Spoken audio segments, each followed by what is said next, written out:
Welcome back to the Bible study. ಸತ್ಯವೇದ ಧ್ಯಾನಕ್ಕೆ ನಿಮ್ಮನ್ನು ಸ್ವಾಗತಿಸ್ತೇವೆ. Really appreciate you and God bless you for your good heart. ನಿಮ್ಮ ಒಳ್ಳೆಯ ಹೃದಯಕ್ಕಾಗಿ ದೇವರು ನಿಮ್ಮನ್ನು ಆಶೀರ್ವದಿಸಲಿ. Once again we have red alert. It's raining so much. You are all here to listen to the word of God and to discuss and to pray with each other. Red alert ಇದ್ರೂ ನೀವೆಲ್ಲರೂ ಇಲ್ಲಿ ಸಭೆಯಲ್ಲಿ ಸೇರಿ ಬಂದಿದ್ದೀರಾ ದೇವರ ವಾಕ್ಯವನ್ನು ಕೇಳಲು ಮತ್ತು ಅದನ್ನು ಧ್ಯಾನಿಸಲು. Amen. Certainly God is a rewarder of faithfulness. Right? ನಿಮ್ಮ ಒಂದು ಪ್ರಾಮಾಣಿಕತೆಯನ್ನು ದೇವರು ನಿಜವಾಗಿ ಗುರುತಿಸಿ ಆದರಿಸುವವನಾಗಿದ್ದಾನೆ. Praise the Lord. Today I want to talk to you about something that happens in our daily life. ನಮ್ಮ ದಿನನಿತ್ಯ ಒಂದು ಜೀವಿತದಲ್ಲಿ ಆಗುವಂತ ವಿಷಯಗಳ ಕುರಿತು ನಾವು ಇವತ್ತು ಮಾತನಾಡಲಿದ್ದೇವೆ. Have you ever realized that our life is 80% our thoughts and 20% physical? ನಿಮ್ಗೆ ಯಾವಾಗಲೂ ಯೋಚಿಸಿದಿರಾ ನಿಮ್ಮ ಜೀವಿತವು 80% ನಿಮ್ಮ ಆಲೋಚನೆಯಲ್ಲೇ ಇದೆ, ಬರೀ 20% ನಿಮ್ಮ ಒಂದು ಜೀವಿತ ಅದು. Is that true?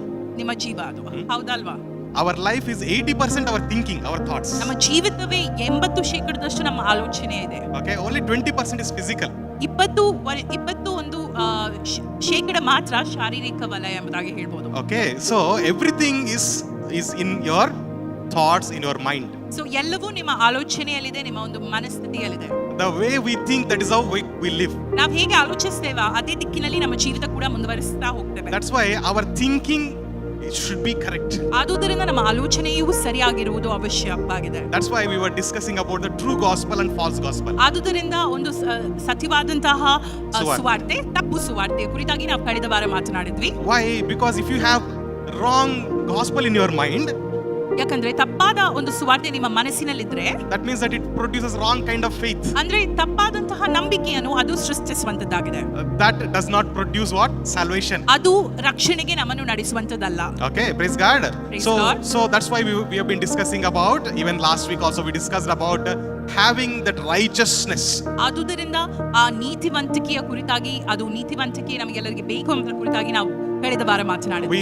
We understood very clearly from the scriptures that it is not by our works but only by faith on Jesus Christ. ನಾವು ಕಳೆದ ವಾರ ಅರ್ಥೈಸಿದ್ವಿ, ಅದು ನೀತಿವಂತಿಕೆ ಎಂಬುದು ನಮಗೆ ನಮ್ಮ ಕಾರ್ಯರೂಪಕದಿಂದ ಅಥವಾ ಸಾಧನೆಗಳಿಂದ ಬರುವಂತದಲ್ಲ, ಆದ್ರೆ ಯೇಸು ಕ್ರಿಸ್ತನಲ್ಲಿರುವ ನಮ್ಮ ನಂಬಿಕೆಯಿಂದ ಬಂದಂತದ್ದಾಗಿದೆ. The moment you received Jesus as Lord and Savior, ನೀವು ಕ್ರಿಸ್ತನನ್ನ ನಿಮ್ಮ ಸ್ವಂತ ರಕ್ಷಕನಾಗಿ ಸ್ವೀಕರಿಸಿದ ಕೂಡಲೇ, okay, or when the moment you started to believe in what Christ has done for us, ಕ್ರಿಸ್ತನು ನಿಮಗೆ ಏನು ಮಾಡಿದನೆ ಎಂಬುದಾಗಿ ನೀವು ನಂಬಿದ ಕ್ಷಣದಿಂದಲೇ, the moment you believe that he is the Son of God who came down to this earth for us, he died, buried and rose again. ಆತನು ದೇವ ಕುಮಾರನು ನಮಗೋಸ್ಕರ ಈ ಲೋಕಕ್ಕೆ ಬಂದನು, ಆತನು ಸತ್ತನು, ಉಣಲ್ಪಟ್ಟನು ಮತ್ತು ಪುನರುತ್ಥಾನನಾದನು ಎಂಬ ಒಂದು ಸತ್ಯವು ನಾವು ತಿಳಿದಲ್ಲಿ, okay, the moment you believe that we died with him to the sin and rose up again in his righteousness, ನಾವು ಪಾಪದಲ್ಲಿ ಆತನೊಂದಿಗೆ ಹೂತಾಕಲ್ಪಟ್ಟೆವು ಮತ್ತು ಆತನ ನೀತಿವಂತಿಕೆಯಲ್ಲಿ ನಾವು ಕೂಡ ಪುನರುತ್ಥಾನ ಹೊಂದಿದ್ದೇವೆ ಎಂಬುದಾಗಿ ನಾವು ಅರ್ಥೈಸಿದಾಗ, okay, that means that you are covered in his righteousness. ಆಗ ನೀವು ಆತನ ನೀತಿವಂತಿಕೆಯಲ್ಲಿ ಮುದ್ರಿಸಲ್ಪಟ್ಟಿದ್ದೀರಿ ಎಂಬುದಾಗಿ ಅರ್ಥ. So if your thinking is not on that righteousness, ನೀವು ನಿಮ್ಮ ಒಂದು ಆಲೋಚನೆ ಆ ನೀತಿವಂತಿಕೆ ಕುರಿತಾಗಿ ಇಲ್ಲದಿದ್ದರೆ, or if your thinking is on the righteousness of something that you do and earn, ನಿಮ್ಮ ಆಲೋಚನೆ ನಾನು ಇಲ್ಲಿ ಸಂಪಾದಿಸಿದಂತ ಈ ಲೋಕದಲ್ಲಿದ್ದು ಕಷ್ಟಪಟ್ಟು ಸಂಪಾದಿಸಿದಂತ ನೀತಿವಂತಿಕೆ ಕುರಿತಾಗಿ ನಿಮ್ಮ ಆಲೋಚನೆ ಇದ್ರೆ, that produces wrong faith. ಅದು ತಪ್ಪಾದಂತಹ ಒಂದು ನಂಬಿಕೆಯನ್ನು ಸೃಷ್ಟಿಸುವಂತದ್ದಾಗಿದೆ. Do you all agree? ಇದಕ್ಕೆ ನೀವೆಲ್ಲರೂ ಸಮ್ಮತಿಸ್ತೀರಾ? Yes. So that's why when we stand in Christ. ಆದುದರಿಂದ ನಾವು ನಿಂತಾಗ ಕ್ರಿಸ್ತನಲ್ಲಿ ನಿಲ್ತೇವೆ. Even when we fall on Christ. ನಾವು ಬಿದ್ದಾಗ ಕ್ರಿಸ್ತನಲ್ಲೇ ಬೀಳ್ತೇವೆ. Praise the Lord. So we are clothed in him. ನಾವು ಆತನಲ್ಲಿ ಮುದ್ರಿಸಲ್ಪಟ್ಟಿದ್ದೇವೆ. Okay, praise God. Praise so Lord. Today I want to talk to you about that mindset. ಇವತ್ತು ಆ ಒಂದು ಆಲೋಚನೆ ಕುರಿತಾಗಿ ನಾವು ಮಾತಾಡುವವರಾಗೋಣ. Okay, we know that in our life or in a believer's life there are 3 stages, right? ನಮಗೆ ಗೊತ್ತು ನಮ್ಮ ಜೀವಿತದಲ್ಲಿ, ಒಂದು ವಿಶ್ವಾಸಿಯ ಜೀವಿತದಲ್ಲಿ 3 ಹಂತಗಳಿವೆ. What is the first one? ಆ ಹಂತಗಳೇನು? Justification. ನೀತಿಯ ನಿರ್ಣಯ ಮೊದಲೇದಾಗಿ. Okay, how we are justified? ನಾವು ಹೇಗೆ ನಿರ್ಣಯಿಸಲ್ಪಟ್ಟಿದ್ದೇವೆ? By faith alone. ನಂಬಿಕೆಯಿಂದಲೇ ಮಾತ್ರ. Okay, by his grace we receive it by faith. ಆತನ ಕೃಪೆಯಿಂದ ನಾವು ಅದನ್ನ ನಂಬಿಕೆಯಿಂದ ಸ್ವೀಕರಿಸ್ತೇವೆ. Okay, the justified you is your position. ನೀತಿವಂತಿಕೆಯಿಂದ ನೀವು ಮುದ್ರಿಸಲ್ಪಟ್ಟಿದ್ದೀರಾ, ಅದೇ ನಿಮ್ಮ ಒಂದು ಸ್ಥಾನ. ನೀತಿ ನಿರ್ಣಯವನ್ನು ಹೊಂದಿದ ನೀವು, okay, ನೀತಿವಂತರಾಗಿ ಇರುವಂತದೇ ನಿಮ್ಮ ಸ್ಥಾನ. Praise the Lord. Okay, so nothing can shake you from that place. ನಿಮ್ಮನ್ನು ಆ ಒಂದು ಸ್ಥಳದಿಂದ ಬದಲಿಸಲು ಯಾವುದಕ್ಕೂ ಸಾಧ್ಯವಾಗುವುದಿಲ್ಲ. Okay, that's why I want to say one more time. When we stand in Christ. ಆದುದರಿಂದ ಮತ್ತೊಂದು ಬಾರಿ ನಾನು ಹೇಳಲು ಬಯಸ್ತೇನೆ, ನಾವು ನಿಂತಾಗ ಕ್ರಿಸ್ತನಲ್ಲಿ ನಿಲ್ತೇವೆ. Even if we fall in Christ. ನಾವು ಕ್ರಿಸ್ತನಲ್ಲಿಯೇ ಬೀಳ್ತೇವೆ. Okay, nothing can shake your place. ಯಾವುದು ಕೂಡ ನಿಮ್ಮ ಸ್ಥಾನವನ್ನು ಬದಲಾಯಿಸಲು ಸಾಧ್ಯವಿಲ್ಲ. But to walk in the righteousness of God, ಆದರೆ ಕ್ರಿಸ್ತನ ಒಂದು ನೀತಿವಂತಿಕೆಯಲ್ಲಿ ನಡೆಯುವುದಕ್ಕೆ, or to live like Christ on this earth, ಆ ಕ್ರಿಸ್ತನ ಹಾಗೆ ಈ ಲೋಕದಲ್ಲಿ ಜೀವಿಸಲಿಕ್ಕೆ, or if you want to live in the power of the Holy Spirit, ಆ ಪವಿತ್ರಾತ್ಮನ ಬಲದಲ್ಲಿ ಜೀವಿಸಬೇಕಾದ್ರೆ you need sanctified mind. ನಿಮಗೆ ಒಂದು ಸಂಪೂರ್ಣವಾಗಿ ಪರಿಶೋಧಿಸಲ್ಪಟ್ಟ ಮನಸ್ಸು ಬೇಕಾಗಿದೆ. Okay, it is about the mind. The second stage is about the mind, right? Sanctification is about mind. ಎರಡನೇ ಹಂತ ಶುದ್ಧೀಕರಣ ಹಂತ. ಶುದ್ಧೀಕರಣದ ಒಂದು ಮನಸ್ಸುಳ್ಳ ಹಂತವಾಗಿದೆ. Okay, the second stage is about sanctified mind, right? ಎರಡನೇ ಹಂತ ಶುದ್ಧೀಕರಣ ಹೊಂದಿದಂತ ಮನಸ್ಸಿನ ಕುರಿತಾಗಿ ಮಾತನಾಡ್ತಾರೆ. So next few weeks we're going to talk about the sanctification. ಮುಂಬರುವ ಕೆಲವು ವಾರಗಳಲ್ಲಿ ನಾವು ಈ ಶುದ್ಧೀಕರಣದ ವಿಚಾರವಾಗಿ ಮಾತನಾಡಲಿದ್ದೇವೆ. Okay, justification we spoke about so many weeks. It's very clear. ನೀತಿ ನಿರ್ಣಯದ ಕುರಿತಾಗಿ ನಾವು ಇಷ್ಟು ವಾರಗಳು ಮಾತನಾಡಿದ್ದೇವೆ. ಇದು ತುಂಬಾ ಅರ್ಥವಾಗಿದೆ ನಮಗೆಲ್ಲರಿಗೂ. I praise God. I also learned so many things.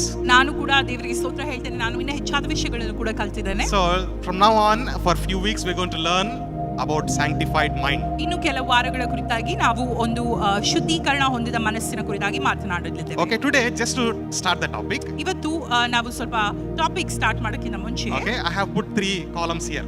ಇಲ್ಲಿ 3 ಕಾಲಮ್ಸ್ ಅನ್ನ ನಾನು ಹಾಕಿದ್ದೇನೆ. Okay, the first column is mind patterns ಅಥವಾ ಮನಸ್ಥಿತಿ, ಮನಸ್ಸಿನ ಸ್ಥಿತಿ, right? Mind patterns. What is the first one? ಮನಸ್ಥಿತಿ, Mind patterns ಅಥವಾ ಮನಸ್ಸಿನ ಸ್ಥಿತಿ. Okay, second one, wrong beliefs. ತಪ್ಪಾದಂತಹ ಒಂದು ನಂಬಿಕೆ. Okay, third one is spiritual stronghold. ಮೂರನೇದಾಗಿ ಆತ್ಮಿಕವಾದಂತಹ ಮನಸ್ಸಿನಲ್ಲಿರುವಂತ ಆತ್ಮಿಕವಾದಂತ ಬಂಧನೆಗಳು ಎಂಬುದಾಗಿ ಹೇಳ್ಬೋದು. Okay, right. So I want to talk to you about these 3 things.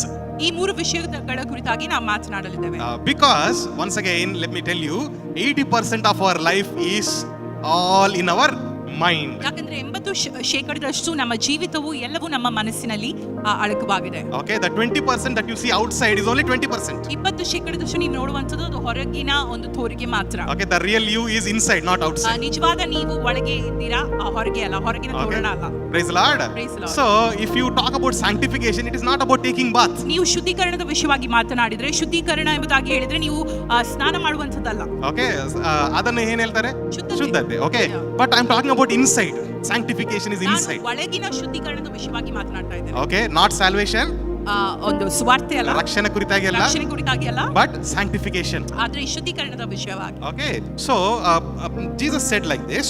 ಯೇಸು ಕ್ರಿಸ್ತರು ಹೀಗೆ ಹೇಳಿದರು. Let's read Matthew chapter 18 verse 7 to 9. ತೊಡಕುಗಳು ಬರುವುದರಿಂದ ಲೋಕಕ್ಕೆ ಎಷ್ಟೋ ಕೇಡು. ತೊಡಕುಗಳು ಹೇಗಾದರೂ ಬರುವವು.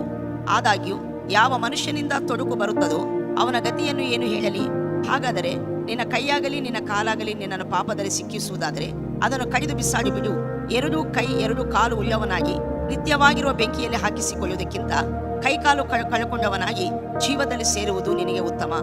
Okay, praise the Lord. Praise the Lord. See here Jesus is talking about temptations. ಇಲ್ಲಿ ಯೇಸು ಸ್ವಾಮಿ ಒಂದು ಶೋಧನೆಯ ಕುರಿತಾಗಿ ಮಾತನಾಡ್ತಿರೋದನ್ನ ನಾವು ನೋಡಬಹುದು. He is saying if your hand or your leg leads you to temptation, ಇಲ್ಲಿ ಆತನು ಹೇಳ್ತಾ ಇದ್ದಾರೆ, ನಿಮ್ಮ ಕೈ ಕಾಲುಗಳು ನಿಮ್ಮನ್ನು ಶೋಧನೆಗೆ ನಡೆಸುವುದಾದರೆ, or if your eyes are leading to temptation, ಅಥವಾ ನಿಮ್ಮ ಕಣ್ಣುಗಳು ನಿಮ್ಮನ್ನು ಶೋಧನೆಗೆ it is ನಡೆಸುವುದಾದರೆ better to plug them out. ಅದನ್ನು ಕಿತ್ತು ಹಾಕುವುದು ಮೇಲೆಂಬುದಾಗಿ ಬರೆದಿದೆ. Okay, so what is he talking about? Is he asking you to cut everything?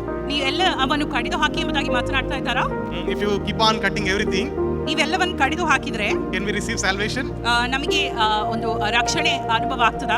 Can anybody live in the church? Anybody will be there in the church? ಯಾರಾದ್ರೂ ಒಂದು ಸಭೆಯಲ್ಲಿ ಇರ್ಬೋದಾ ಹಾಗೆ ಮಾಡಿದ್ರೆ? Nobody will be there. We'll all be in the hospital. ಎಲ್ಲರೂ Okay. ಆಸ್ಪತ್ರೆಯಲ್ಲಿ ಇರಬೇಕಾಗ್ತದೆ. So that is not what Jesus is saying. ಯೇಸು ಸ್ವಾಮಿ ಇದರ ವಿಷಯವಾಗಿ ಈ ರೀತಿಯಾಗಿ ಮಾತನಾಡ್ತಾ ಇಲ್ಲ. He is talking about the source of your temptation. ಇದರ ಒಂದು ಶೋಧನೆಯ ಮೂಲದ ಕುರಿತಾಗಿ ಅವರು ಮಾತನಾಡ್ತಿರೋದನ್ನ ನಾವು Okay, ನೋಡಬಹುದು. what is causing you to be tempted?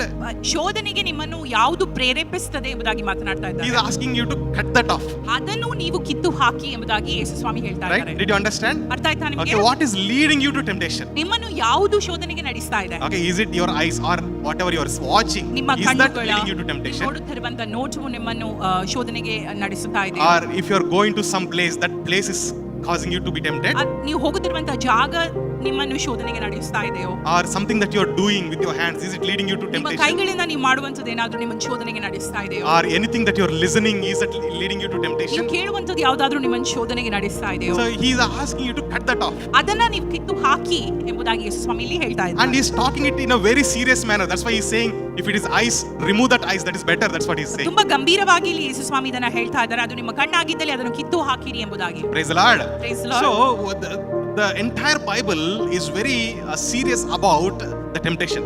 ಇಡೀ ಸತ್ಯವೇದವು ನಾವು ನೋಡಿದರೆ ಶೋಧನೆಯ ಕುರಿತಾಗಿ ತುಂಬಾ ಗಂಭೀರವಾಗಿ ಮಾತನಾಡ್ತಿರುವುದನ್ನ ನಾವು It ನೋಡಬಹುದು. is very easy to fall into temptation. ಶೋಧನೆಗೆ ಬೀಳುವಂತದ್ದು ತುಂಬಾ ಸುಲಭ. Okay, when we see the Garden of Eden, ನಾವು ಏದೆನ್ ತೋಟವನ್ನು ನೋಡುವಾಗ God made Adam and Eve in his own image. ದೇವರು ಆದಾಮ ಅವರನ್ನು ತನ್ನ ಒಂದು ಸ್ವರೂಪದಲ್ಲಿ ಸೃಷ್ಟಿಸಿದನ್ನ ನಾವು He ನೋಡ್ತೇವೆ. gave all the authority. ಎಲ್ಲ ಅಧಿಕಾರವನ್ನು ಅವರಿಗೆ ಕೊಟ್ಟರು. He gave everything that he created. ಎಲ್ಲ ಏನೆಲ್ಲ ಸೃಷ್ಟಿಸಿದ್ರು ದೇವರು ಅವರ ಅಧೀನದಲ್ಲಿ ಕೊಟ್ಟನು. And he told, be blessed, multiplied, be fruitful. ಆಶೀರ್ವಾದ ಹೊಂದು ನೀನು ಫಲ ಕೊಡು ಎಂಬುದಾಗಿ ಆಶೀರ್ವದಿಸಿದನು ದೇವರು. Okay, so after everything, ಎಲ್ಲವೂ ಆದ್ಮೇಲೆ what kind of temptation came to Eve? ಯಾವ ತರದ ಒಂದು ಶೋಧನೆಯು ಅವಳಿಗೆ ಬಂತು? What did Satan tell to Eve? ಸೈತಾನನು ಸರ್ಪದ ಉಪಾಧಿಯಲ್ಲಿ ಬಂದು ಅವಳಿಗೆ ಏನಂದಾಗಿ ಹೇಳಿದಳು? Satan said that if you eat this fruit, ಈ ಒಂದು ಹಣ್ಣನ್ನ ನೀನು ತಿಂದರೆ your eyes will be open. ನಿನ್ನ ಕಣ್ಣುಗಳು ತೆರೆಯಲ್ಪಡುವುದು ಎಂಬುದಾಗಿ ಸರ್ಪವು ಹೇಳಿತು. You will become like God. ನೀನು ದೇವರ ರೀತಿಯಲ್ಲಿ ಆಗುವಿ ಎಂಬುದಾಗಿ. Praise the Lord. Praise the Lord. Is that true? ಅದು ಸತ್ಯವಾ? Okay, were they not created in the image of God already? ಅವರು ಆಗ್ಲೇ ದೇವರ ಸ್ವರೂಪದಲ್ಲಿ ಮಾಡಲ್ಪಟ್ಟಿಲ್ವೋ? ಹೌದಲ್ವಾ?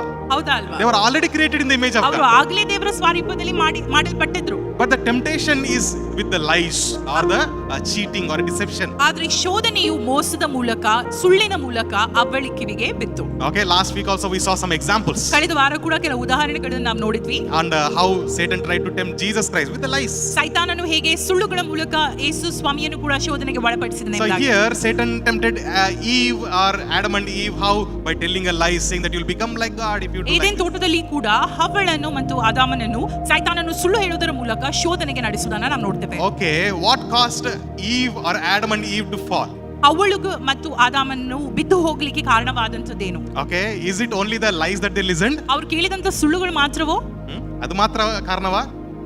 ಹಾಗಾದ್ರೆ ಸೈತಾನನೇ ಎಲ್ಲದಕ್ಕೂ ಕಾರಣ ನಂದೇನಿಲ್ಲ ಅಂತ ಹೇಳ್ಬೋದು. ಸೈತಾನಂದೇ ಎಲ್ಲ ಒಂದು ಜವಾಬ್ದಾರಿ. ಜವಾಬ್ದಾರಿ ಎಂಬುದಾಗಿ ನಾವು ಹೇಳ್ಬೋದು. Okay, but there is something else that caused them to fall. ಆದರೆ ಬೇರೆ ಒಂದು ಕಾರಣದಿಂದಾಗಿ ಅವರು ಬಿದ್ದು ಹೋದ್ರು. Now you see Jesus Christ. ಈ ಯೇಸು ಸ್ವಾಮಿಯನ್ನು ನೋಡಿ. He was also tempted thrice. ಆತನನ್ನು ಕೂಡ ಶೋಧನೆಗೆ ಒಳಪಡಲಾಗಿತ್ತು 3 ಸಾರಿ. But he didn't fall. ಆದ್ರೆ ಆತನ ಬಿದ್ದು ಹೋಗ್ಲಿಲ್ಲ. What made him to stand? What caused Adam and Eve to fall? ಯಾವುದು ಯೇಸು ಸ್ವಾಮಿನ ಶೋಧನೆಯನ್ನು ಜಯಿಸಲು ಮಾಡಿತು ಮತ್ತು ಯಾವುದು ಹವ್ವಳನ್ನು ಮತ್ತು ಆದಾಮನನ್ನು ಶೋಧನೆಗೆ ಒಳಪಟ್ಟಿತು ಎಂಬುದಾಗಿ ನಾವು ನೋಡಬಹುದು. Okay, what is the cause? What is the reason? ಯಾವ ಕಾರಣ? Only one reason. ಒಂದೇ ಒಂದು ಕಾರಣ. The truth. ಅದು ಸತ್ಯ. Okay, the truth will set you free. ಸತ್ಯವು ನಿಮ್ಮನ್ನು ಬಿಡುಗಡೆಗೊಳಿಸುತ್ತದೆ. Hallelujah. Hallelujah. Turn to neighbor and say, truth will set you free. ನಿಮ್ಮ ಪಕ್ಕದವರ ತಿರುಗಿ ಹೇಳಿ, ಸತ್ಯವು ನಿಮ್ಮನ್ನು ಬಿಡುಗಡೆಗೊಳಿಸುತ್ತದೆ ಎಂಬುದಾಗಿ. Praise the Lord. Praise Only the the Lord. truth. ಸತ್ಯವು ಮಾತ್ರ. Nothing but the truth. ಸತ್ಯವನ್ನು ಬಿಟ್ಟು ಬೇರೆ ಯಾವುದು ನಿಮ್ಮನ್ನು ಬಿಡುಗಡೆಗೊಳಿಸಲು ಸಾಧ್ಯವಿಲ್ಲ. Okay, and there is no other truth than the word of God. ದೇವರ ವಾಕ್ಯವಲ್ಲದೆ ಮತ್ತೊಂದು ಸತ್ಯವಿಲ್ಲ. Okay, so Jesus stood on that word. Adam and Eve forgot what God has already Yesu told Swami them. ಆ ವಾಕ್ಯದಲ್ಲಿ ನಿಂತರು, but ಆದಾಮ ಅವರು ಅದನ್ನು ಮರೆತು ಬಿಟ್ರು. Okay, because they had forgotten their position. ಯಾಕಂದ್ರೆ ಆದಾಮ ಅವರಿಗೆ ತಮ್ಮ ಒಂದು ಸ್ಥಾನವು ದೇವರಲ್ಲಿ ಏನಾಗಿದೆಯೋ ಅದು ಮರೆತು ಹೋಗಿದೆ. What is your position? Do you remember? ನಿಮ್ಮ ಒಂದು ಸ್ಥಾನವೇನು ದೇವರಲ್ಲಿ ನಿಮಗೆ ಜ್ಞಾಪಕ ಇದೆಯಾ? What is your position? ನಿಮ್ಮ ಸ್ಥಾನವೇನು? You are the righteousness of ನೀವು God ದೇವರ ನೀತಿವಂತಿಕೆ. in Christ Jesus. Amen. ಯೇಸು ಕ್ರಿಸ್ತನಲ್ಲಿ ನೀವು ದೇವರ ನೀತಿವಂತಿಕೆ ಆಗಿದ್ದೀರಾ. You are seated in the heavenly realms along with Jesus Christ. ನೀವು ಯೇಸು ಕ್ರಿಸ್ತನ ಜೊತೆ ಆ ಒಂದು ಪರಲೋಕದ ಪರಲೋಕದ ಸ್ಥಾನಗಳಲ್ಲಿ ಕೂತಿದ್ದೀರಾ. Okay, praise the Lord. Praise That the is Lord. your position. ಅದೇ ನಿಮ್ಮ ಸ್ಥಾನವಾಗಿದೆ. You are chosen before the foundations of the world. ಜಗದುತ್ಪಾದಿಗಿಂತ ಮುಂಚೆ ನೀವು ಆರಿಸಲ್ಪಟ್ಟಿದ್ದೀರಾ. Praise God. Nothing can shake your position. ಯಾವುದು ನಿಮ್ಮ ಸ್ಥಾನವನ್ನು ಅಲುಗಾಡಿಸಲು ಸಾಧ್ಯವಿಲ್ಲ. If nothing can shake your position, ನಿಮ್ಮ ಸ್ಥಾನವನ್ನು ಯಾವುದು ಅಲುಗಾಡಿಸಲು and you are ಸಾಧ್ಯವಿಲ್ಲ, so powerful person that Holy Spirit is living in you, ಮತ್ತು ನೀವು ಎಷ್ಟು ಶಕ್ತಿಯುತವಾಗಿದ್ದೀರಿ ಎಂಬುದಾಗಿ ಹೇಳಿದ್ರೆ ಪವಿತ್ರಾತ್ಮನು ಕೂಡ ನಿಮ್ಮಲ್ಲಿ ನೆಲೆಸ್ತಾ ಇದ್ದಾನೆ. That Jesus says that when you lay hands upon the sick, they'll be healed. ಯೇಸು ಸ್ವಾಮಿ ಹೇಳಿದ್ರು, ನೀವು ನಿಮ್ಮ ಕೈಗಳನ್ನು ಯಾರಿಗೆ ಅಸ್ವಸ್ಥೆ ರೋಗಿಗಳ ಮೇಲೆ ಕೈ ಇಟ್ಟಾಗ ಅವರು ಗುಣ ಹೊಂದುವರೆಂಬುದಾಗಿ. Or if you command, the demons will run away. ನೀವು ಘೋಷಿಸಿದ್ರೆ ಆ ದೆವ್ವಗಳು ಬಿಟ್ಟು ಓಡುವವೆಂಬುದಾಗಿ. Or when you lay hands or when you speak, even the dead will raise. ನೀವು ಕೈಗಳನ್ನು ಪ್ರಾರ್ಥಿಸಿದಾಗ ಅಥವಾ ನೀವು ಬಾಯಿಂದ ಘೋಷಣೆ ಮಾಡಿದಾಗ ಸತ್ತವರು ಎದ್ದೇಳುವರೆಂಬುದಾಗಿ ಹೇಳುವಾಗ. Why is it that we don't see it in our life? ಯಾಕೆ ನಮ್ಮ ಜೀವಿತದಲ್ಲಿ ನಾವು ಇದನ್ನೆಲ್ಲ ನೋಡುವುದಿಲ್ಲ? Okay, sometimes we see, sometimes we don't. ಕೆಲವೊಂದು ಸಂದರ್ಭದಲ್ಲಿ ನಾವು ನೋಡ್ತೇವೆ, ಕೆಲವೊಂದು ಸಂದರ್ಭದಲ್ಲಿ ನಮಗೆ ಅದು ಕಾಣುವುದಿಲ್ಲ. Because it is all in your. ಯಾಕಂದ್ರೆ ಇದೆಲ್ಲ ನಿಮ್ಮ ಮನಸ್ಸಿನಲ್ಲಿ ಇದೆ. Praise the Lord. Praise the Lord. Our life is 80% mind. ನಮ್ಮ ಜೀವಿತವು 80% ನಮ್ಮ ಆಲೋಚನೆ, ನಮ್ಮ ಮನಸ್ಸು. That's why Romans 12:2 says. ಆದುದರಿಂದ ರೋಮಾಪುರ 12:2 ಹೇಳುತ್ತದೆ, Be renewed in your mind. ನಿಮ್ಮ ಮನಸ್ಸನ್ನು ನೂತನಗೊಳಿಸಿರಿ ಎಂಬುದಾಗಿ. Praise God. Praise the Lord. Don't think like the way the world thinks. ಲೋಕವು ಆಲೋಚಿಸಿದಂತ ರೀತಿಯಲ್ಲಿ ನೀವು ಆಲೋಚಿಸಬೇಡ್ರಿ. But be renewed in your mind. ನಿಮ್ಮ ಮನಸ್ಸಿನಲ್ಲಿ ನೀವು ನೂತನಗೊಳಿಸಿರಿ. You can see that verse. What is it saying? Romans 12:2. ರೋಮಾಪುರ 12:2 ಏನ್ ಹೇಳ್ತಾ ಇದೆ? He's saying that if you are renewed in your mind, ನಿಮ್ಮ ಒಂದು ಆಲೋಚನೆಯಲ್ಲಿ ನೀವು ನೂತನಗೊಂಡ್ರೆ, then you can know the will of God. ಆಗ ನಿಮಗೆ ದೇವರ ಒಂದು ತೀರ್ಪು ತಿಳಿಯುವುದು ಎಂಬುದಾಗಿ. ಚಿತ್ತವು. ದೇವರ ಚಿತ್ತವು ತಿಳಿಯುವುದು ಎಂಬುದಾಗಿ. His will is good and perfect. ಆತನ ಒಂದು ಚಿತ್ತವು ಒಳ್ಳೆಯದು ಮತ್ತು ಸಂಪೂರ್ಣವಾದದ್ದು, ಪರಿಪೂರ್ಣವಾದದ್ದು ಆಗಿದೆ. Praise God. Praise the Lord. When we'll know that will?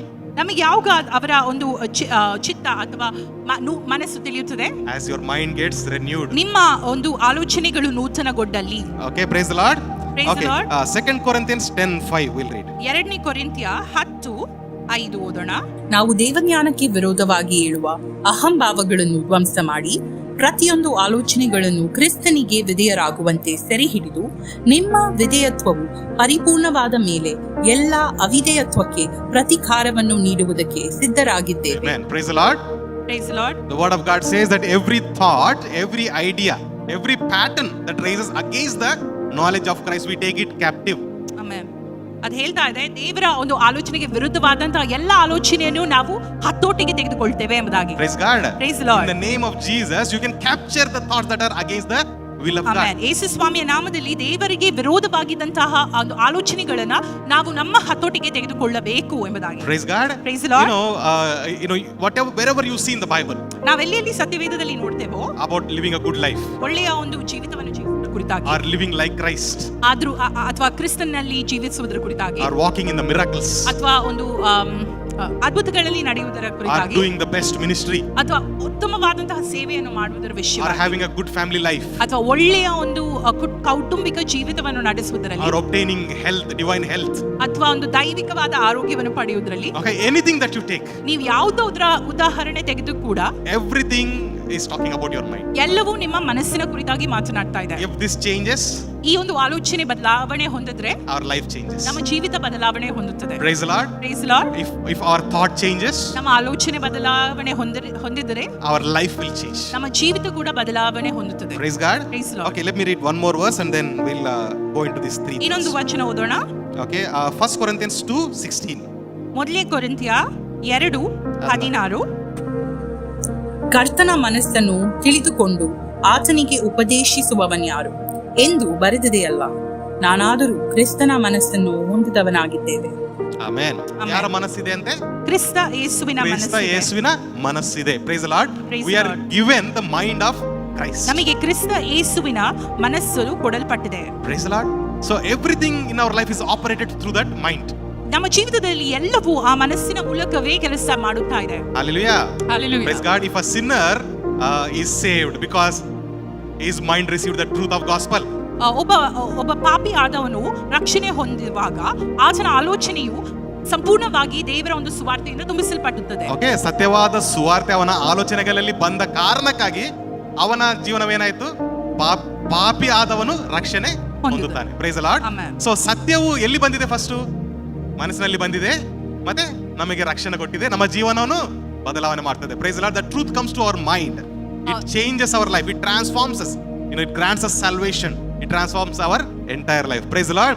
So I want to talk to you about 3 types of mindsets. So 3 ರೀತಿಯಾದಂತಹ ಆಲೋಚನೆಯ ಕುರಿತಾಗಿ ನಾನು ಮಾತನಾಡ್ತೇನೆ. Okay, first thing I want to talk to you about the mind patterns ಅಥವಾ ಮನಸ್ಥಿತಿಗಳು ಯಾವ ರೀತಿಯಲ್ಲಿ ಇರ್ತವೆ, ಅದು ದೇವರ ವಿರುದ್ಧವಾದಂತದ್ದು ಯಾವ ರೀತಿಯಲ್ಲಿ ಇರ್ತದೆ, ಅದಕ್ಕೆ ಬೈಬಲ್ ಏನ್ ಹೇಳ್ತದೆ. ಓಕೆ, ಮತ್ತೆ wrong beliefs how the wrong things we believe and what Bible says about. ತಪ್ಪಾದಂತಹ ಆಲೋಚನೆಗಳ ಕುರಿತಾಗಿ ಕೂಡ ನಾವು ನೋಡಬಹುದು ಇಲ್ಲಿ ಎರಡನೇ ವಿಷಯವಾಗಿ.